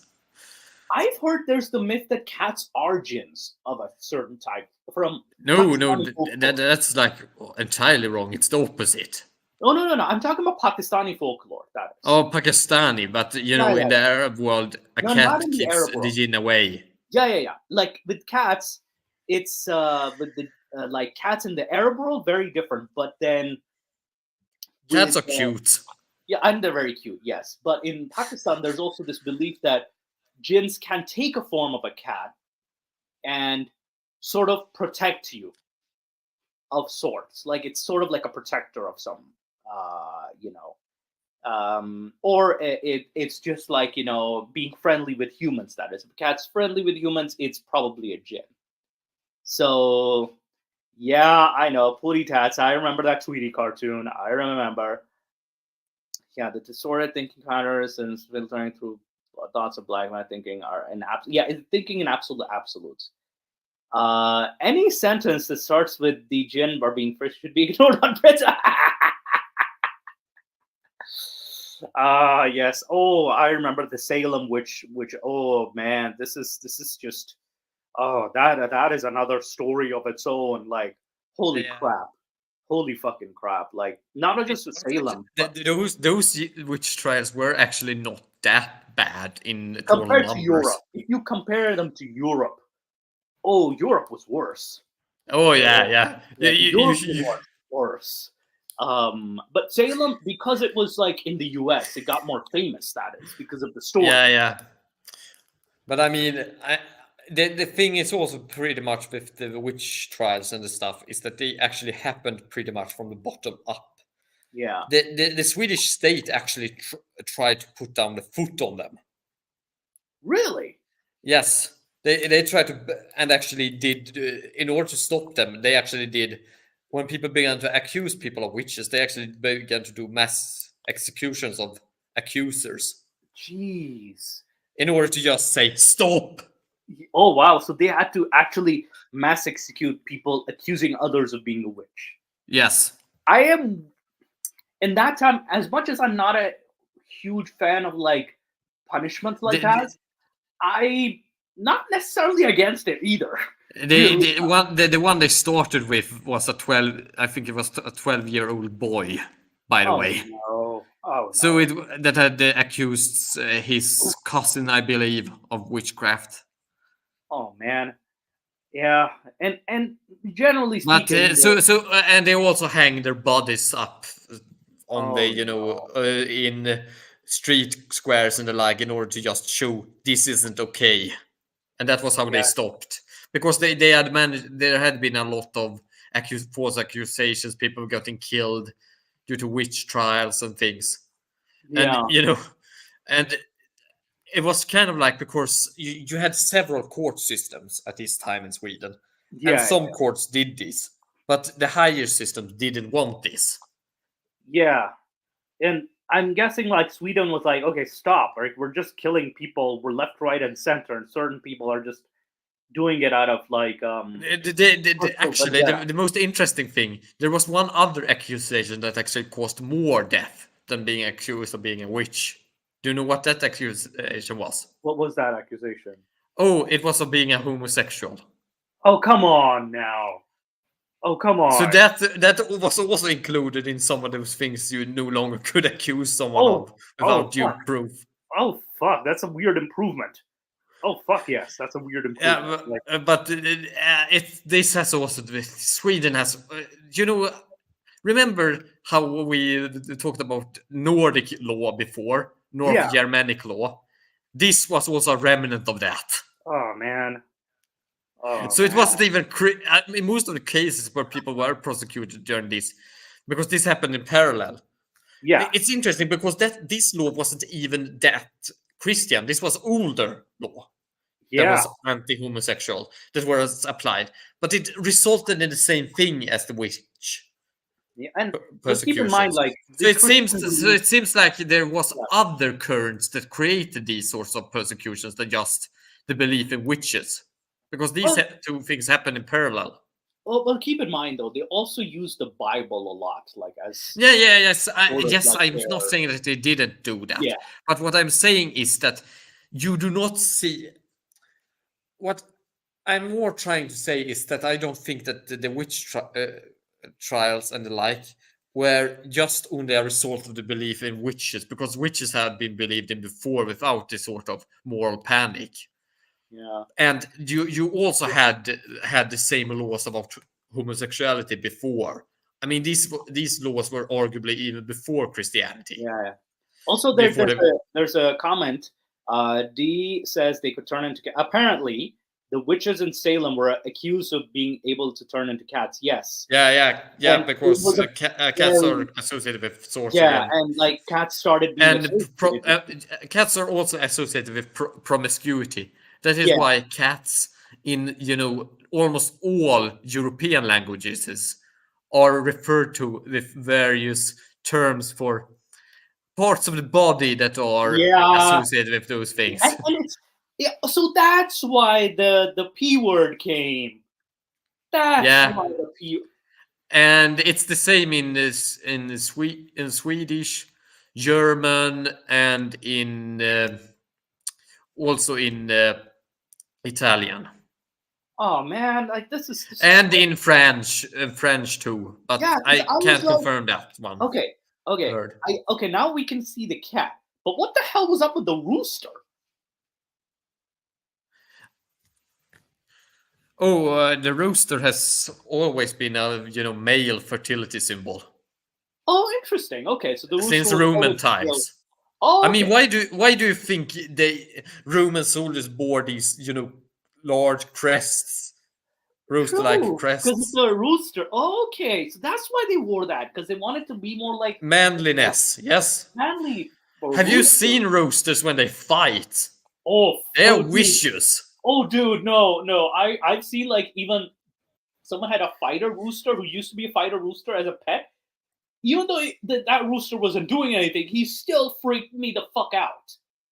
He was still like aggressive and like and the way I was like, nah, I'm staying away from this fucking. I prefer you get killed and be on my plate than like you roaming around the line. You remember the beginning of Jurassic Park, Yeah, the first movie, where the kid is, making this kind of comment about the Velociraptor, that is, they are excavating, looking like a giant turkey. yeah. That is actually rather terrifying. It is terrifying. A large turkey is very terrifying. These birds, these fucking like birds are actually more terrifying than they are. Like fucking Yeah, peacocks and I mean they are dinosaurs. yeah, they're dinosaurs at the end of the uh, day. So that's why and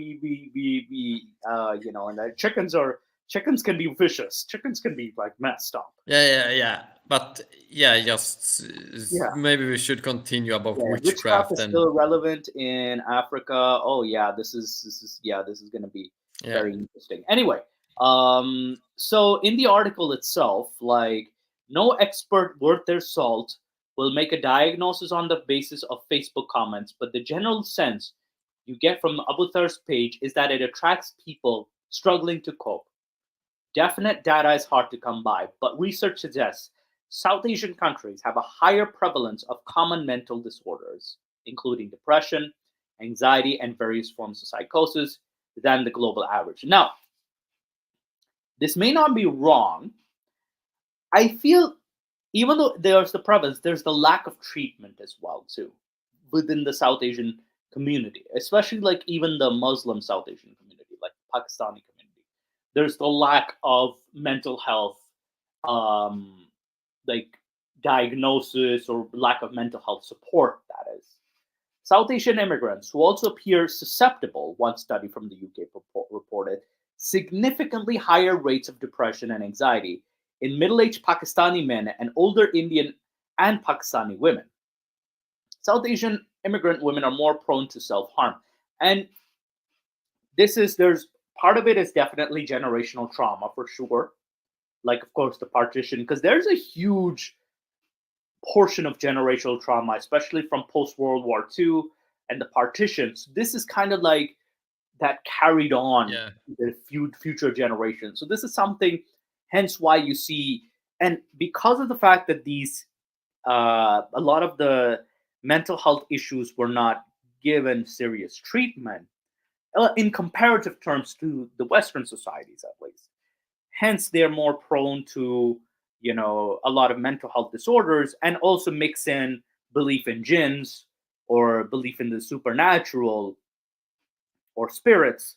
That kind of exacerbates the problem instead of and that's why I've had people with a straight face say, no, this was a jinn, like this was a jinn. And I had to like just look at them with awe, like, no, this could be just something else. Like, why are you constantly saying it's a jinn? Like, we don't have definite proof that this is a jinn. And this was back when I was a Muslim. And I would still be skeptical, like, hey, what if there's something else? Like besides a jinn? Statistics in religion are more elusive. According to a 2018 survey, though 32% of young British Muslims have suffered suicidal thoughts at some point, 52% have suffered from depression. 63 have struggled with anxiety. Also, another common line thread is the being in a new environment for sure. You're in a very alien environment. That will play a lot of, what do you call it? Will play a huge factor. Plus, intercommunity like conflict, like possibly subtle racism, possibly again, not just like from white to like colored, but also amongst the communities too. Certain biases, certain discrimination that does play. Also, of course, expenses, the economy is not the greatest. So these kind of factors do, set in. And of course, the religion itself doesn't exactly help. So, in contrast, only 16% of in the UK a whole report experiencing a common mental disorder such as depression or anxiety in any given week. So this is 16, and compared to 32% of the young Muslims. So we do like again. I would want to also like point out that there's also the studies may not necessarily be completely accurate, but I can kind of see where this is coming from. At least with the Muslim community feeling targeted, that is, or feeling victimized, because it seems like the world is against you. And post 9/11 did not make things any easier for the Muslim community as well. So I can understand the tensions as well. What we do know from research and anecdotal evidence is that Muslim communities are particularly leery of seeking clinical help for psychological distress. This I agree with as well. Even in the Shia community in Canada, would rather go to a faith healer than go seek a therapist or a doctor, for example. Or people will say, "Oh, you should just pray more," for example, or you should just be more religious instead of being depressed. That's not always the answer. Like it's not a lack of faith that mental health you have mental health issues. Now I might also give my own opinions upon psychology and therapy and its benefits or lack thereof, and it's not my field, so I will abstain. But let me say that my personal experience with psychologists and the like are that sometimes it might be just as effective as a faith healer. Let's say not at all. It also depends on like who you're seeing. Yeah, sometimes it's it's did most just say colored? Welcome. God damn it. All right. It's in the East African Muslim community. They first go to a faith healer rather than a medical professional. But I would still like abstain from a faith healer. Is that Muslim community? For many faith healers who initially agreed to be interpreted the story, but later demurred. When you think about it, going to your local, for example, if you take Catholics and how they go to their local or other Christian church dominions that practice this, where you go and confess your sins to your priest, that actually is kind of like therapy. Yeah, I find that should be very effective. Technically, it is. They have shown that people that do it actually do feel better. Mm-hmm. And so gets something off your chest. Yeah, for sure. Yeah, I do. I also think that this is actually an issue because that was a ventilation shaft for people that had issues to tell them about, and also by it was also under confidentiality even back in the day. You weren't supposed to prattle on this because that would damage the church institution. So it was frowned upon. But also remember that if you were priest or even higher up, if you were a bishop or if you heard something from a priest, that he had heard. I mean, then you also get aware of issues in society when people confess about various things. Yeah. So It can so be that was also a effective. way to get information and say, hey, we might actually need to put pressure on this guy because we are getting so many people that are confessing their hatred towards this guy because he's acting like an a-hole. Yeah. It can be effective, but also it can be. There was actually, I read about something that happened similar to this, Yeah, where yeah. people were actually coming in and complaining, you know, about themselves giving into rage and being, frustrated due to the bad acts of a certain nobleman. And he sent this up to the bishop, and the bishop put pressure on a higher nobleman to bring this guy into line. Wow, yeah. And it's definitely it can be very effective in that aspect, because if there's this common underlying theme in some of those complaints, or these, that there is an issue that the higher up could listen to, like, there seems to be a problem with either this fellow or this particular organization or this particular thing. Let's get rid of it. You know? Yeah, Again, let's assume if the bishop or the higher up is sensible, that is. yeah. Again, assuming that they're sensible and actually give a shit about people. Because sometimes there's also the power imbalance, depends on who's in power. That is another thing altogether. Also, this article, which I'm glad it pointed out, faith healing isn't limited to Islam, that is. So this is something we have to consider.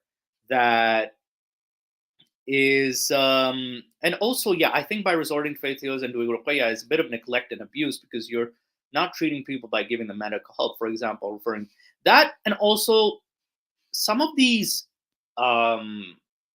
rituals, that is, have resulted in abuse, that is. Like, there was a situation of a Canadian imam, that is, who was actually arrested on the airport because of alleged sexual abuse during something like this. So there, and again, yeah, trigger warning. There's still, like, the procedure is still ongoing right now. The proceedings, that is. So I don't. I think really it was the least of the problem in terms of reputation. Yeah, I think this was the least of the problems. Yeah, but I was talking more also about, yeah, there were a lot of other issues, but I'm talking about a very old Catholic Church. Yeah, And I think that this happened actually post, Counter-Reformation. yeah, But still, it was in pre-industrial times. yeah. So late Assassination. 17th century, I think it was Yeah. And the about. classic meaning of the words faith, trust, and belief is they all have no proof, definitely. The whole concept is driven by suggestion that refers to the process of subtly influencing individuals' thoughts or behaviors. Or, yeah, you're not wrong. You're not wrong. You're definitely not wrong. Like, because it is an act of faith. And we also have to point out, like the article says, faith healing isn't limited to Islam only. Some version of spirit possession exists in almost all across all faiths, from major Abrahamic religions to indigenous and folk beliefs. Exorcisms are par for the course in Catholicism and are also common in Pentecostalism, a Protestant Christian movement growing rapidly across Africa and Latin America. In the US, where Hollywood tends to release at least one new film about exorcisms each year, more than half of Americans believe in demonic possession, according to a 2013 EU government survey. I kid you not, this is actually very, very, very common, the belief in exorcism and demonic possession in North America. And there's a lot of, like, superstition, despite the, you know, um, developments in, like, research and, like, mental health and stuff. There's still that belief in, like, something, these entities. And I think it's all part of it is also because people want to hold on to something so bad, or they want an external explanation. Last year, after a year of summer of demonstrations in the US, exorcisms took on a social justice twist in at least two instances. Interesting. In Portland and San Francisco, archbishops performed the rite to purify sites of protests of lingering evil. Interesting. Faith healing and psychiatry, however, have always had a tense relationship. Psychology, with all its byproducts and offshoots, has assumed in the West the status of religion, and for many people has replaced it, lamented Sudanese psychotherapist Malik Badri and the dilemma of Muslim psychologists. Oh, a book first published in 1979. Do Muslims I'm gonna fucking hate myself reading this thing. Do Muslims really need modern psychology at all? Is modern psychology wholly Western? Is there a way in which it could be reconciled with Islam? And this is where it kind of becomes like, don't use it as a religion. Like, don't make false equivalences. Descriptions, like, it's just so like, descriptions of psychosis were reported rarely before the 1800s. But there is some limited evidence that medieval Islamic physicians likely diagnosed and treated many cases of schizophrenia, which I would not necessarily find hard to believe. Their conception of human psychology was predicated on the four-part structure of the soul: the nafs, the carnal self, the aql, intellect, the qalb, the heart, and the ruh, the spirit. Though, to be fair, as easy as it is to understand, they're also like very, abstract ways of looking at it. Since the advent of modern psychiatry, however, says Harold K. Gonick, professor of psychiatry and founding of Duke Center for Spirituality, Theology, and Health, like theology and health, such articulations across religions have been treated with antipathy. There's been a long tradition in psychiatry to discourage people from engaging in such practices because of writings from well-known Western psychologists like Freud, saying religion is neurotic, religious beliefs are delusional, and unhealthy for people. That's been the setting for the last 100 years, he told me. I will say this, though. I may disagree with a lot of things with Freud, but I do find Freud was right in a lot of aspects. He was right in certain things. I mean, he was a pioneer of the psychology, but now keep in mind though, he wasn't necessarily wrong about like I kind of find him, especially about the whole mother, you being sexually attracted to your mother, father, etc. Like it like weirdly enough, he's not necessarily like, wasn't wrong in some of those like observations, because it is within the deep and darkest pits of the human mind. Oh God, let's not go there. I know. Again, it's also you're making me evoke the name of God, and I don't even believe in him. Okay, yeah, I know you got the gin. You got the gin anti-gin stick now. You got the Zamzam water stick now. Yeah, it's yeah, for real, more than half. I know USA is way more religious than that, but that is it is very, very religious in, like, sure, we're a secular society. The society is secular, but the community or the people are religious. Like, you have to also keep in mind, like, just because the system is secular doesn't necessarily mean the people are going to be secular necessarily with their thinking. And this is another whole bag of issues with Jehovah's Witnesses not doing blood transfusions. That's a whole other like topic of its own too. Like we've had some legal issues in Canada in regards to refusing of blood transfusions, and especially for minors too. Like this has been quite the quite a struggle with the system, that is. So it's definitely like definitely we're definitely, and yeah, psychology can have some weird idea. Repressed minorities, there was the satanic panic. Yeah, there was a satanic panic. So definitely we're living in a time where, we uh, like if we think that the Salem witch trials or the mass panic like of the Europe over witches or magic or something like that cannot happen today, oh, you are mistaken. This shit can happen today as well too. This mass paranoia can happen very real today. Like even the 1950s, we had the 60s, there was a mass panic against communists. Every Tom, Dick, and Yeah, Harry the Red Scare. communist. And I mean, I know you, it's not a religious panic. It's not a religious panic, but still, it can happen. Yeah, you were saying. Sorry, Jenny. Sorry, Jenny. what I was saying is that you do have these sort of scares even by secular people too about other things. I mean,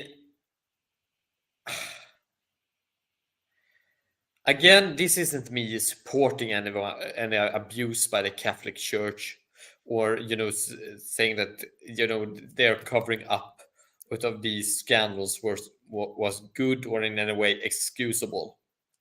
But, for example, the result that happened, for example, in Sweden with media, calling the Catholic Church, for example, the pedophile church, considering even if you look at the entirety of the structure of the Catholic Church, I do not think that that organization is that much worse than any other that is at that scale. Well, keep in mind though, It's an organization with around a million people that are active all around the globe. yeah, though I would also suggest, like, yeah, I know there's that tag, like there's the child abuse thing, but a lot of these cases were like covered up, and it's Yeah, they were pulled under the rug, and that was yeah, inexcusable. But I yeah. do not think that actually the problem, if you look at the scale of things, was that huge.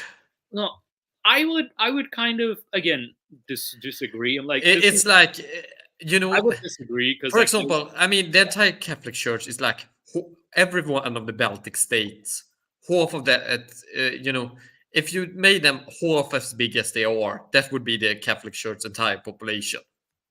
yeah, I mean, you do have, I mean, or it would be like 10 Iceland. No, yeah, not 10, because they are like 200,000, I think. So like 5. yeah. Remember, the Catholic Church also has other scandals too, which was Yeah. I'm not saying that there aren't a lot of bad things associated with the abuse church, of, but remember the it residential was. schools. Yeah, I remember back in the day when you suddenly got asked, have you been sexually abused? Because this was before I was, I mean, yeah, I mean, you don't have to talk about it if you're uncomfortable. no, but it's much more, back where part of my family is Catholic, all right? Mhm. And I, come from there. So people were asking, hey, what about this? What about this? You belong to this pedophile church. eh. I mean, Yeah, you shouldn't label Catholics as like belonging to a pedophile church. I would rather blame the leadership and not the followers. You know what I mean? it's also not like it was part of their theology. It's not like a Oh no, theological statement point. it's more of a power abuse, Yeah, power corruption and power abuse power rather than a abuse. theological religious Yeah, issue. and I've Sure, been it's a religious because it's within a religious institution, but yeah, like remember the video of like the Dalai Lama making a boy kiss him, right? Like a child kiss him. And yeah, I've been finding it's not just the Catholic Church, but then there's other religious leaders, priests, shamans. There's a lingering problem with them and children. Like, what the hell is up with that? Like, it's not just the Catholic Church. Like, there's definitely like so many. There's other organizations that have this issue with child abuse or woman abuse, for example, like a lot of sexual abuse, like even the Boy Scouts of America, for example, huge on the abuse of boys, that is young boys especially. Yeah. And some of these boys are 70s plus today, and they have reported abuse. Like these are old men at this point, and they've reported the cycles of abuse, and it's quite disturbing actually with the Boy Scouts of America, as well as even the Mormon Church, and like we have a lot of there seems to be like a power corruption kind of like thing, like Yes. having power over someone younger, weaker, who cannot go anywhere else. So it's kind of like I mean, structures yeah, of power can very easily turn into abusive situations. yeah, and I think that's why like this is definitely a lingering problem for sure. Also, by the way, let's finish up this article. Um, this might be like one of the reasons Muslims don't seek clinical help. They can't pick. They can pick up on a judgment from a mile away. They're reluctant to have their beliefs challenged and not respected, said Corning. And this is a very true statement. The reluctance to have your beliefs challenged and not respected. And this is also a common theme. That's why a lot of religious people don't seek help, is because of the fact that a religious belief can be challenged in the process. Yeah. And this is coming from someone who is a Christian and an enthusiastic advocate of positive effects of religion on mental, consequently physical health. A lot of work needs to be done on the side of the mental health professionals for this relationship to improve. It does. I do feel that there, at the same time, when working with organizations that the mental health aspects part of organizations, that it it is a challenge too, because they seem to be more on focus on the faith aspect rather than the actual the symptoms, or it's also, I kind of also see like professionals would struggle with religious, because there's always the conflict of interest, and they would more focus on sin rather than the trauma, that is. Technology has, on the other hand, made faith healing more accessible than ever. Ruqya apps are available on Google Play Store. What? No way! YouTube is teeming with multi-part Ruqya training courses and videos in which men with dubious claims to hold expertise hold sessions on topics like quantum computing and demons, viruses, and jinns. Stay away from technology, warns one spiritual leader, dressed as an Ottoman sultan. Oh no. Ottoman sultans embrace technology, right? Like, the I irony of mean, proclaiming this on YouTube seems lost on him. The fact that not only is he claiming it on YouTube, but also he's dressed as an Ottoman sultan who used the latest weapons of their time. yeah, I mean, they are called I mean, the Safavids, the Ottomans, the Safavids, and the Mughals are considered the original gunpowder empires. Yup. And holy crap, like that gunpowder technology for the time itself was very impressive. And oh man, the irony. This development extends to their beyond Islamic practice. In 2018, citing an increasing demand. This also made me so, made me face palm when I remember sitting in, a higher seminary, Yeah. and that we were discussing colonization of the Americas, and one of the members there goes on and says that, oh, the reason, when one asks about why was it Spain that managed to Spain and Portugal that managed to colonize and not Hmm. Morocco, and Morocco actually tried, but they failed due to various Yeah. internal political reasons. There is actually there were attempts, but either they were caught in storms that actually destroyed their fleet, like Yeah. pure on luck, or there were civil wars and internal problems that made it so that they couldn't do it. They actually had very bad luck.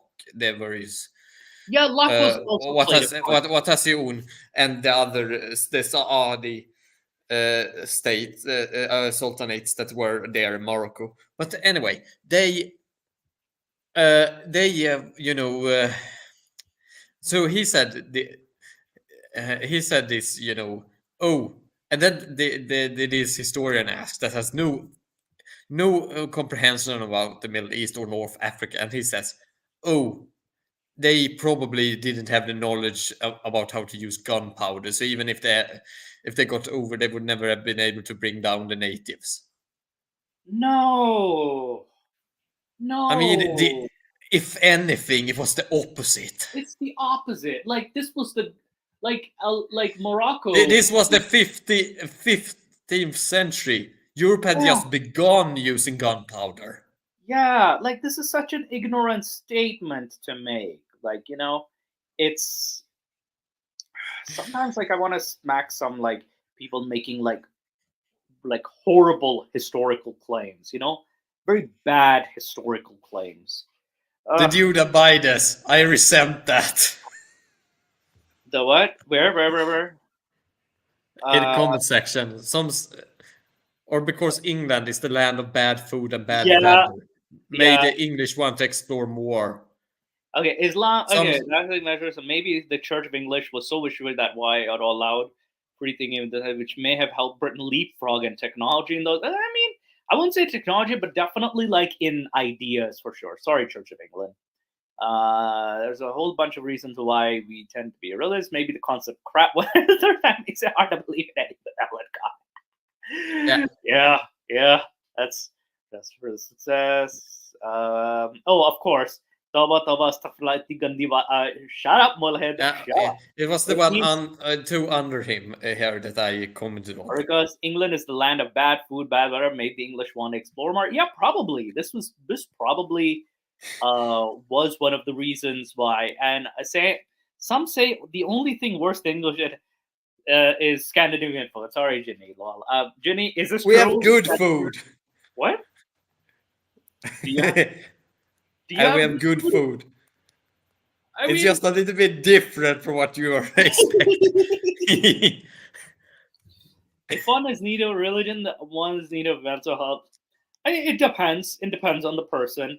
But I've seen some cases where it becomes like an addiction to like a very addictive personality. So they see religion as an alternate rather than as a means of like for example, they've just became sober and then they become more religious. They find another addiction instead of like alcohol, for example, or drugs, for example. So there have been cases like that too. I mean, you could say this is Karl Marx quote about religion being the opiate of the masses. Of the masses, yeah. There is like some merit to the statement. But he also says that it's the, you know, also I don't remember the entire quote now to translate it into English, but he also says that it's kind of like the grace in a, you know, the good thing in a heartless world, the heart in a heartless world, or something like that. If I'm not entirely wrong either. Yeah, and I think like he also like we were discussing about the wage slavery and stuff, and you know, Karl Marx was in an interesting time for sure. It was an interesting. Sure, some of his ideas might have not panned out pretty successfully, but at least, I mean, he tried to diagnose a problem that was huge at his time. And keep in mind, he wasn't wrong about the problem. He was really spot on. He was pretty wrong about the description of the problem. It was the prescription that was the issue. It's more of a like just an identifying the problem, but not necessarily like I wouldn't agree with the solutions necessarily. But I would agree he was spot on like, okay, these are some problems I do agree with. Also, drastic measures is I will defend Yorkshire puddings to the death. I think being on an island on the edge of Europe next to the ocean meant it was inevitable we would have to look around. Yeah. Maybe. Don't see the same thing with for example, many of the other bigger island nations around the world, like Japan. I mean, So, I mean, they, there is certainly something also else that happened there. yeah, I'm guessing it's you know, um, it is definitely there's definitely some factors that we are not aware of, or at least something in history, or as the meaning of it. I mean, I think also that's the it. ones that really began to Yeah, explore at first were Portugal and Spain. yeah. England came afterwards. So you could also argue that they actually pioneered it. Yeah, because technically the Spanish Portuguese Empire, although the Portuguese Empire was the first global empire, to be honest. Oh yes, drastic measures. Yes, the Japanese got they did invade Korea, but that's Oh kind of yeah. like England invading France. Well, for the Japanese, they did go further south. They did sail southwards for sure. Yeah. They did sail. The Japanese did sail. So there have been it's a long history, which I'm not aware of Japanese history, but there's definitely some history of going down there for sure.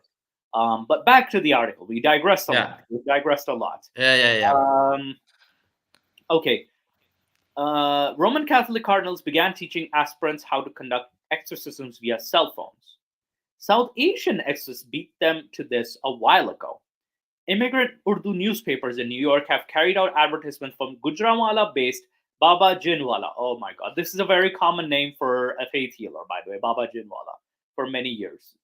He offers exorcisms on WhatsApp, claims to specialize in both Muslim and non-Muslim jinns, and assures potential governments his skills have immediate effect. 24-hour guarantee overseas. Oh boy, fucking hell. Modern technology, much like mental illness, easily lends itself to interpretation through the lens of the supernatural. As it becomes increasingly complex, it has compounded a free-floating sense of the unknown. Does technology come from the jinns? Reads the title of one YouTube video. Short answer, according to the presenter, yes. The irony of that. Can jinns use technology? Someone wonders elsewhere on an Islamic forum. I wonder if they have Facebook and Twitter accounts someone muses. I wonder if jinns can be bipolar, and other asks. Then someone else chimes in. I came across a jinn on a Ruqya Facebook page, actually. One of the admins, although she is very pious, was struggling with the attacks from jinns. So most days she'd post Quranic ayats and du'as, but once in a while she'd come up with stuff like "Where is your Allah now?" and go all kind of muahahala. Okay, either she could be trolling, she's taking out her frustrations, or she's having doubts. Simple solution. She could have her moments, or she is definitely there could be some either physical or psychological reasons that could be causing some like this, or again frustration. I thought it was hilarious, but you could tell others on the page were getting freaked out and commenting Althbullah and stuff like that. I'm pretty sure that it was a jinn. No, she's probably just trolling. She's probably trolling too. There's definitely trolls. You cannot just let go of trolls. Swanand Singh, a professor of psychiatry at Warwick University in the UK, used to provide home-based psychological care for the inner Birmingham, which he explains is almost 100% Pakistani. The early signs of psychosis can be easily misinterpreted by families as teenage turmoil, moody, irritable, isolated. As long as the symptoms were non-specific, the explanation given by the Pakistani community or the Muslim community were the same as anywhere else. It's work-related, relationship-related, their diet is bad, but the moment psychotic symptoms appear, the moment a person hears voices or becomes deluded or starts having strange beliefs, conspiratorial beliefs, or sense of persecution, in the Pakistani community, the explanations changed to supernatural. The commonest were either jadoo, black magic, or saya, malevolent shadow, or jinn. Again, these are very common. Jadoo or black magic, malevolent. Jadoo literally means magic, though. It's not even black magic. Black magic would be kala jadoo. But, again, malevolent shadow or jinn. and the port of call for seeking help was via mosque or through a tawiz, amulets, or Quranic inscriptions. And this is very common, the tawiz nonsense. So Is this just your that sound is just your version of realizing this letter right? Or sorry, now I put it in private rather than these ones, right? the Because, letters, right? yeah, because in Arabic exorcism is this. Where? Uh, Sorry, I'm just Tawil. Taweed, yeah. Taweez is the Urdu language, that is. Yeah, because Yeah. sometimes becomes c the set z Yeah, sound like, in no, Arabic too. keep in mind, yeah, Urdu is a different language. So Yeah. it But becomes, that's why, this actually happens in various Arabic dialects too. yeah. Like the Z So it sound, isn't right? that. It's Yeah. So it So isn't that again, if strange. I'm pronouncing something weirdly in Arabic, probably I'm doing it in Urdu. Because like that's my primary language. Sorry, And I'm just. yeah. And also like with Urdu language itself has like different wordings, like slightly different, like minor differences. Anyway, he published a 5-year study why patients from ethnic minority backgrounds were reaching mental health services in a more severely ill state than the rest of the population. Almost half the cases who came to us had first been to a faith healer, he told the Juggernaut. His current research project investigates whether faith healers can be integrated with psychiatric care in a way that maintains people's well being and human rights. Some people think it should not be done, and that is unethical from a biomedical point of view. I take an agnostic position. I believe people will go to faith healers, and I know, for instance, not always, but a small minority, where they are vulnerable and are exploited. But the large majority of faith healers are not trying. They are trying to do that. I'm not gonna lie. There's a lot of these scams. Yet the cathartic effects of sharing your problems with someone can be very positive, and in this regard, Singh noted, faith healing may prove beneficial for some. That is, there are certainly conditions that are not mental disorders, such as mental distress or people seeking comfort. Your child is ill, you pray, you're in a difficult relationship, you go to an imam.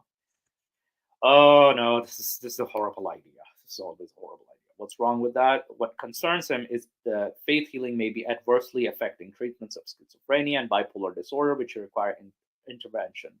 Within months of the symptoms appearing, he says, if not sooner. They're treatable, very treatable. I used to be a surgeon, and I can tell you psychiatric treatments are as effective as surgery.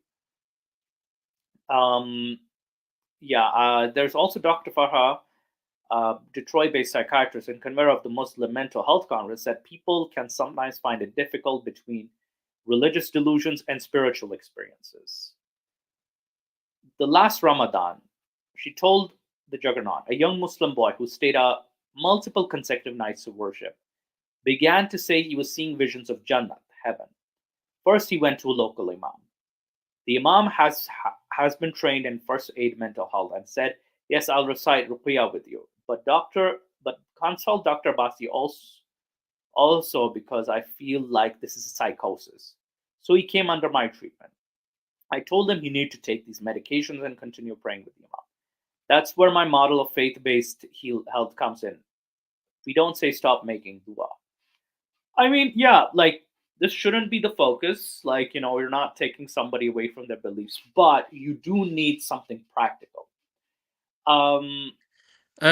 Christ brings a sword made this last comment here. Yeah. Harmless lies make people happy and healthy. A woman might ask, does this dress make me look fat? And how does the wise man reply, no, Ani, you look great in that dress. Yeah. I mean, there is a point to it. I mean, Yeah. I have argued that religion actually does function kind of like the Platonic ideal of the noble lie. The lie that is actually has good effects. Yeah, there's this where As holding society together. You can make those arguments about religion. Which is, I'm kind of weirdly split on that, but I can understand. It's definitely something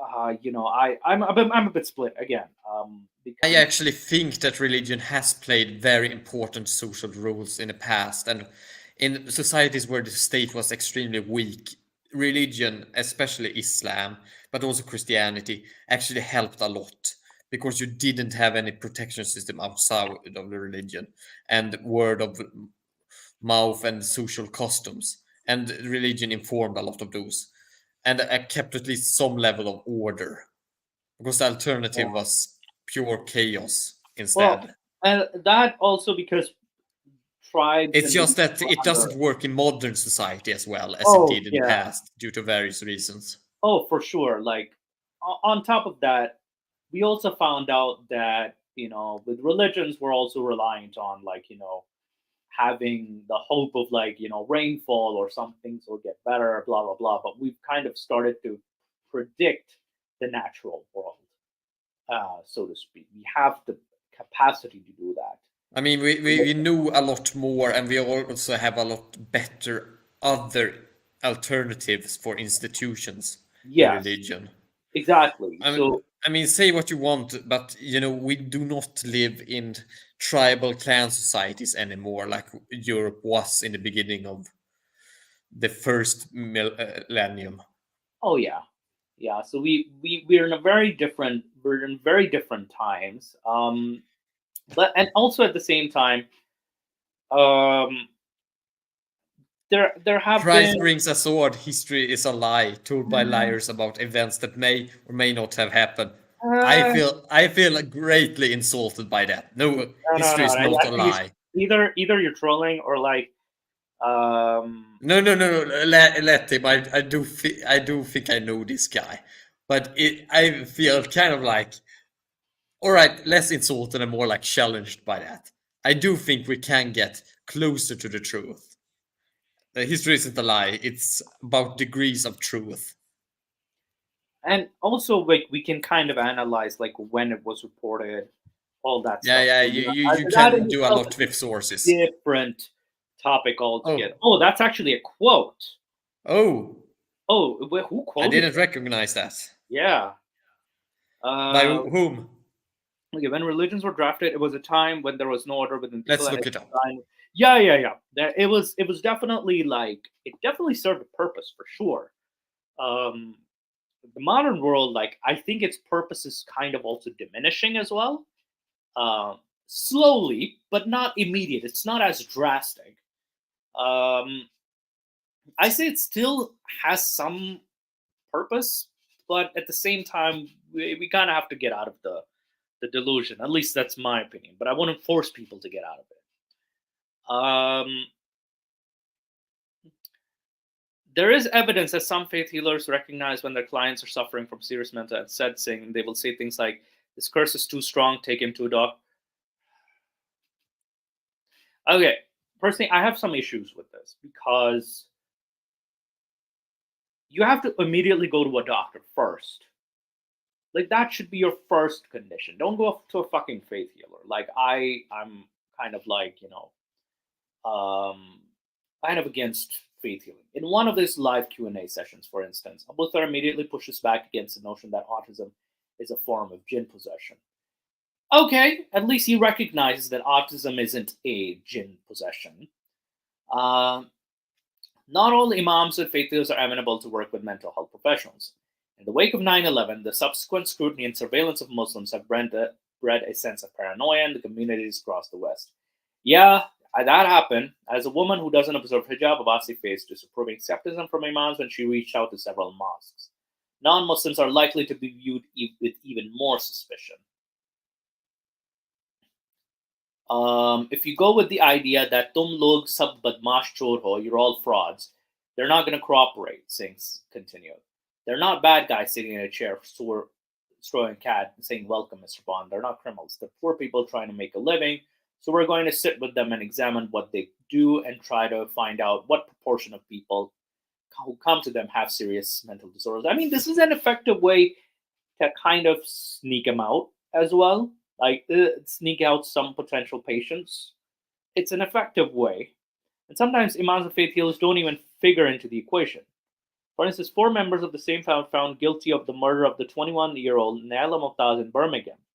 6 months pregnant, she was smothered to death a year after an arranged marriage brought her to the UK.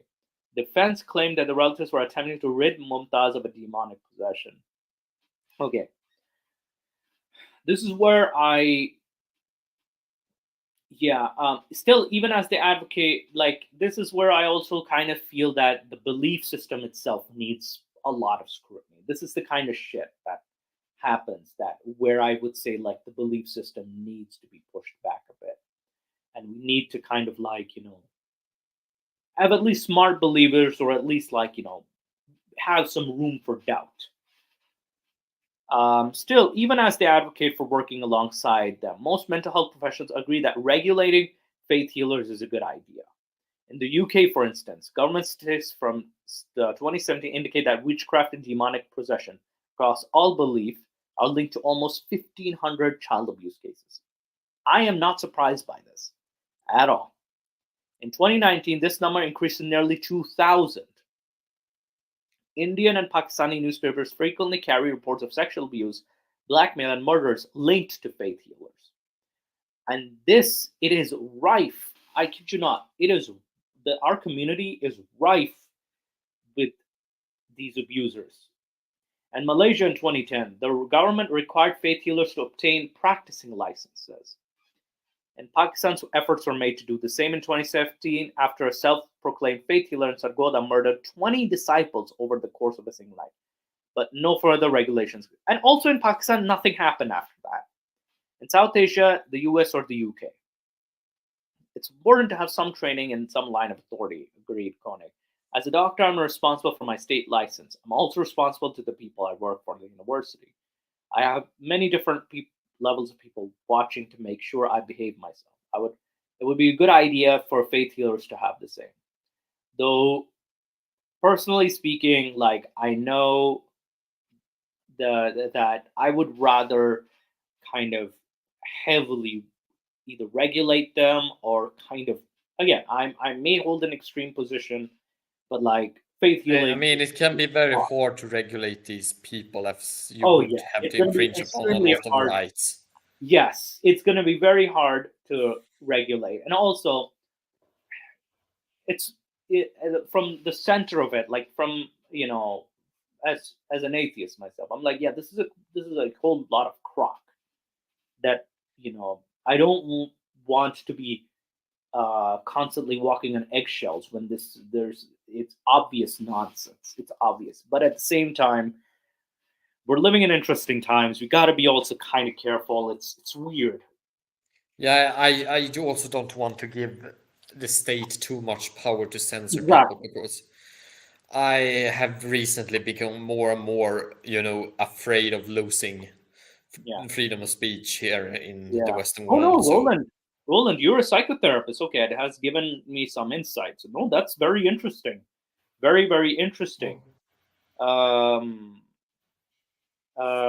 It's definitely interesting. I would love to hear more about your what do you call it? How are your experiences? That is, if there's any.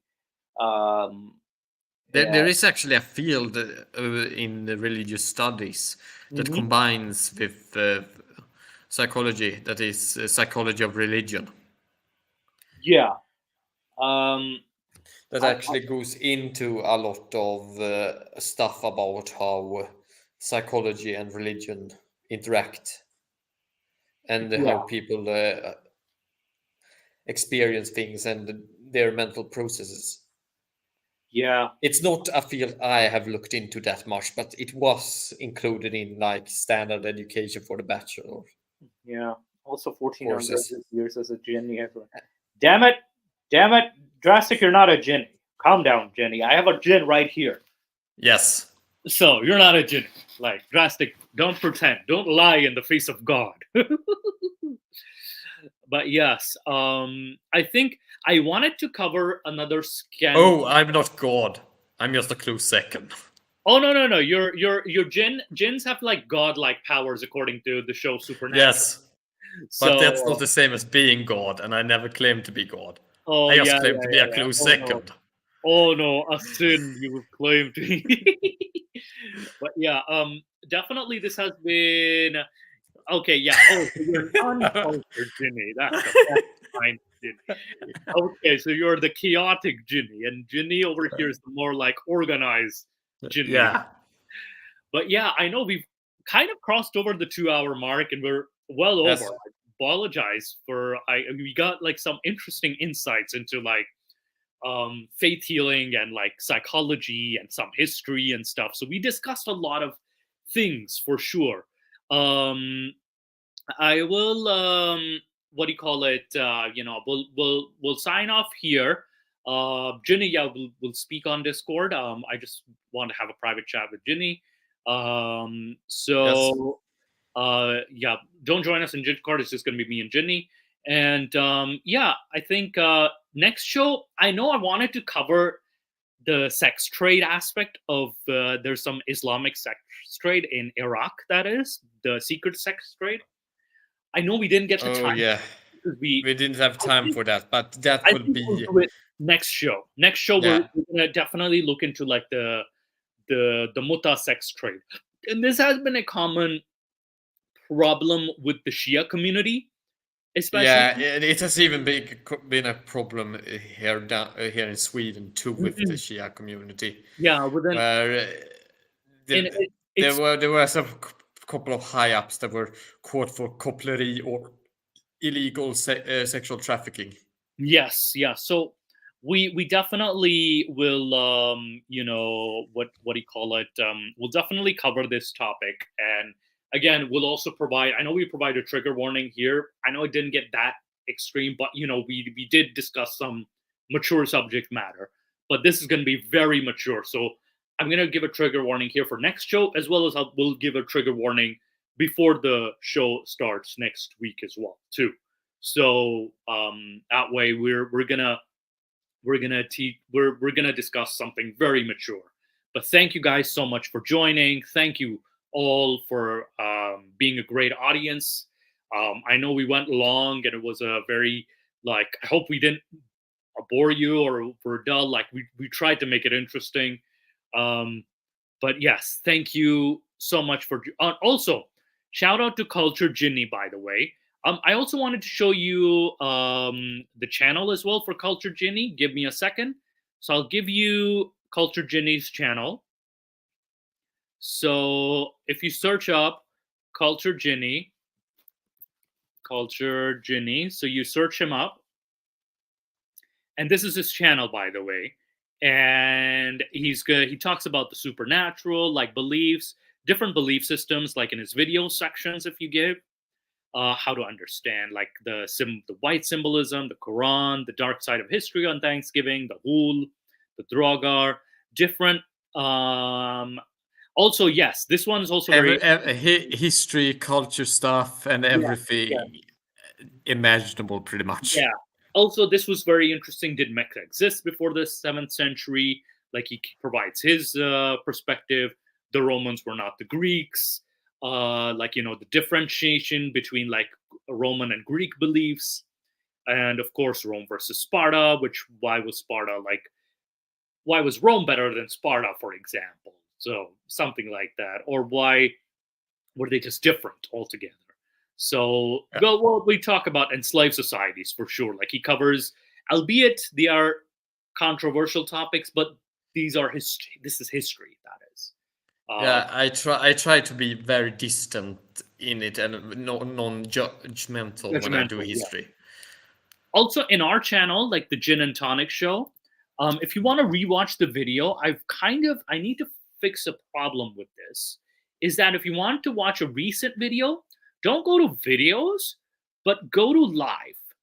Yes. Go to live so that you can rewatch some of our stuff.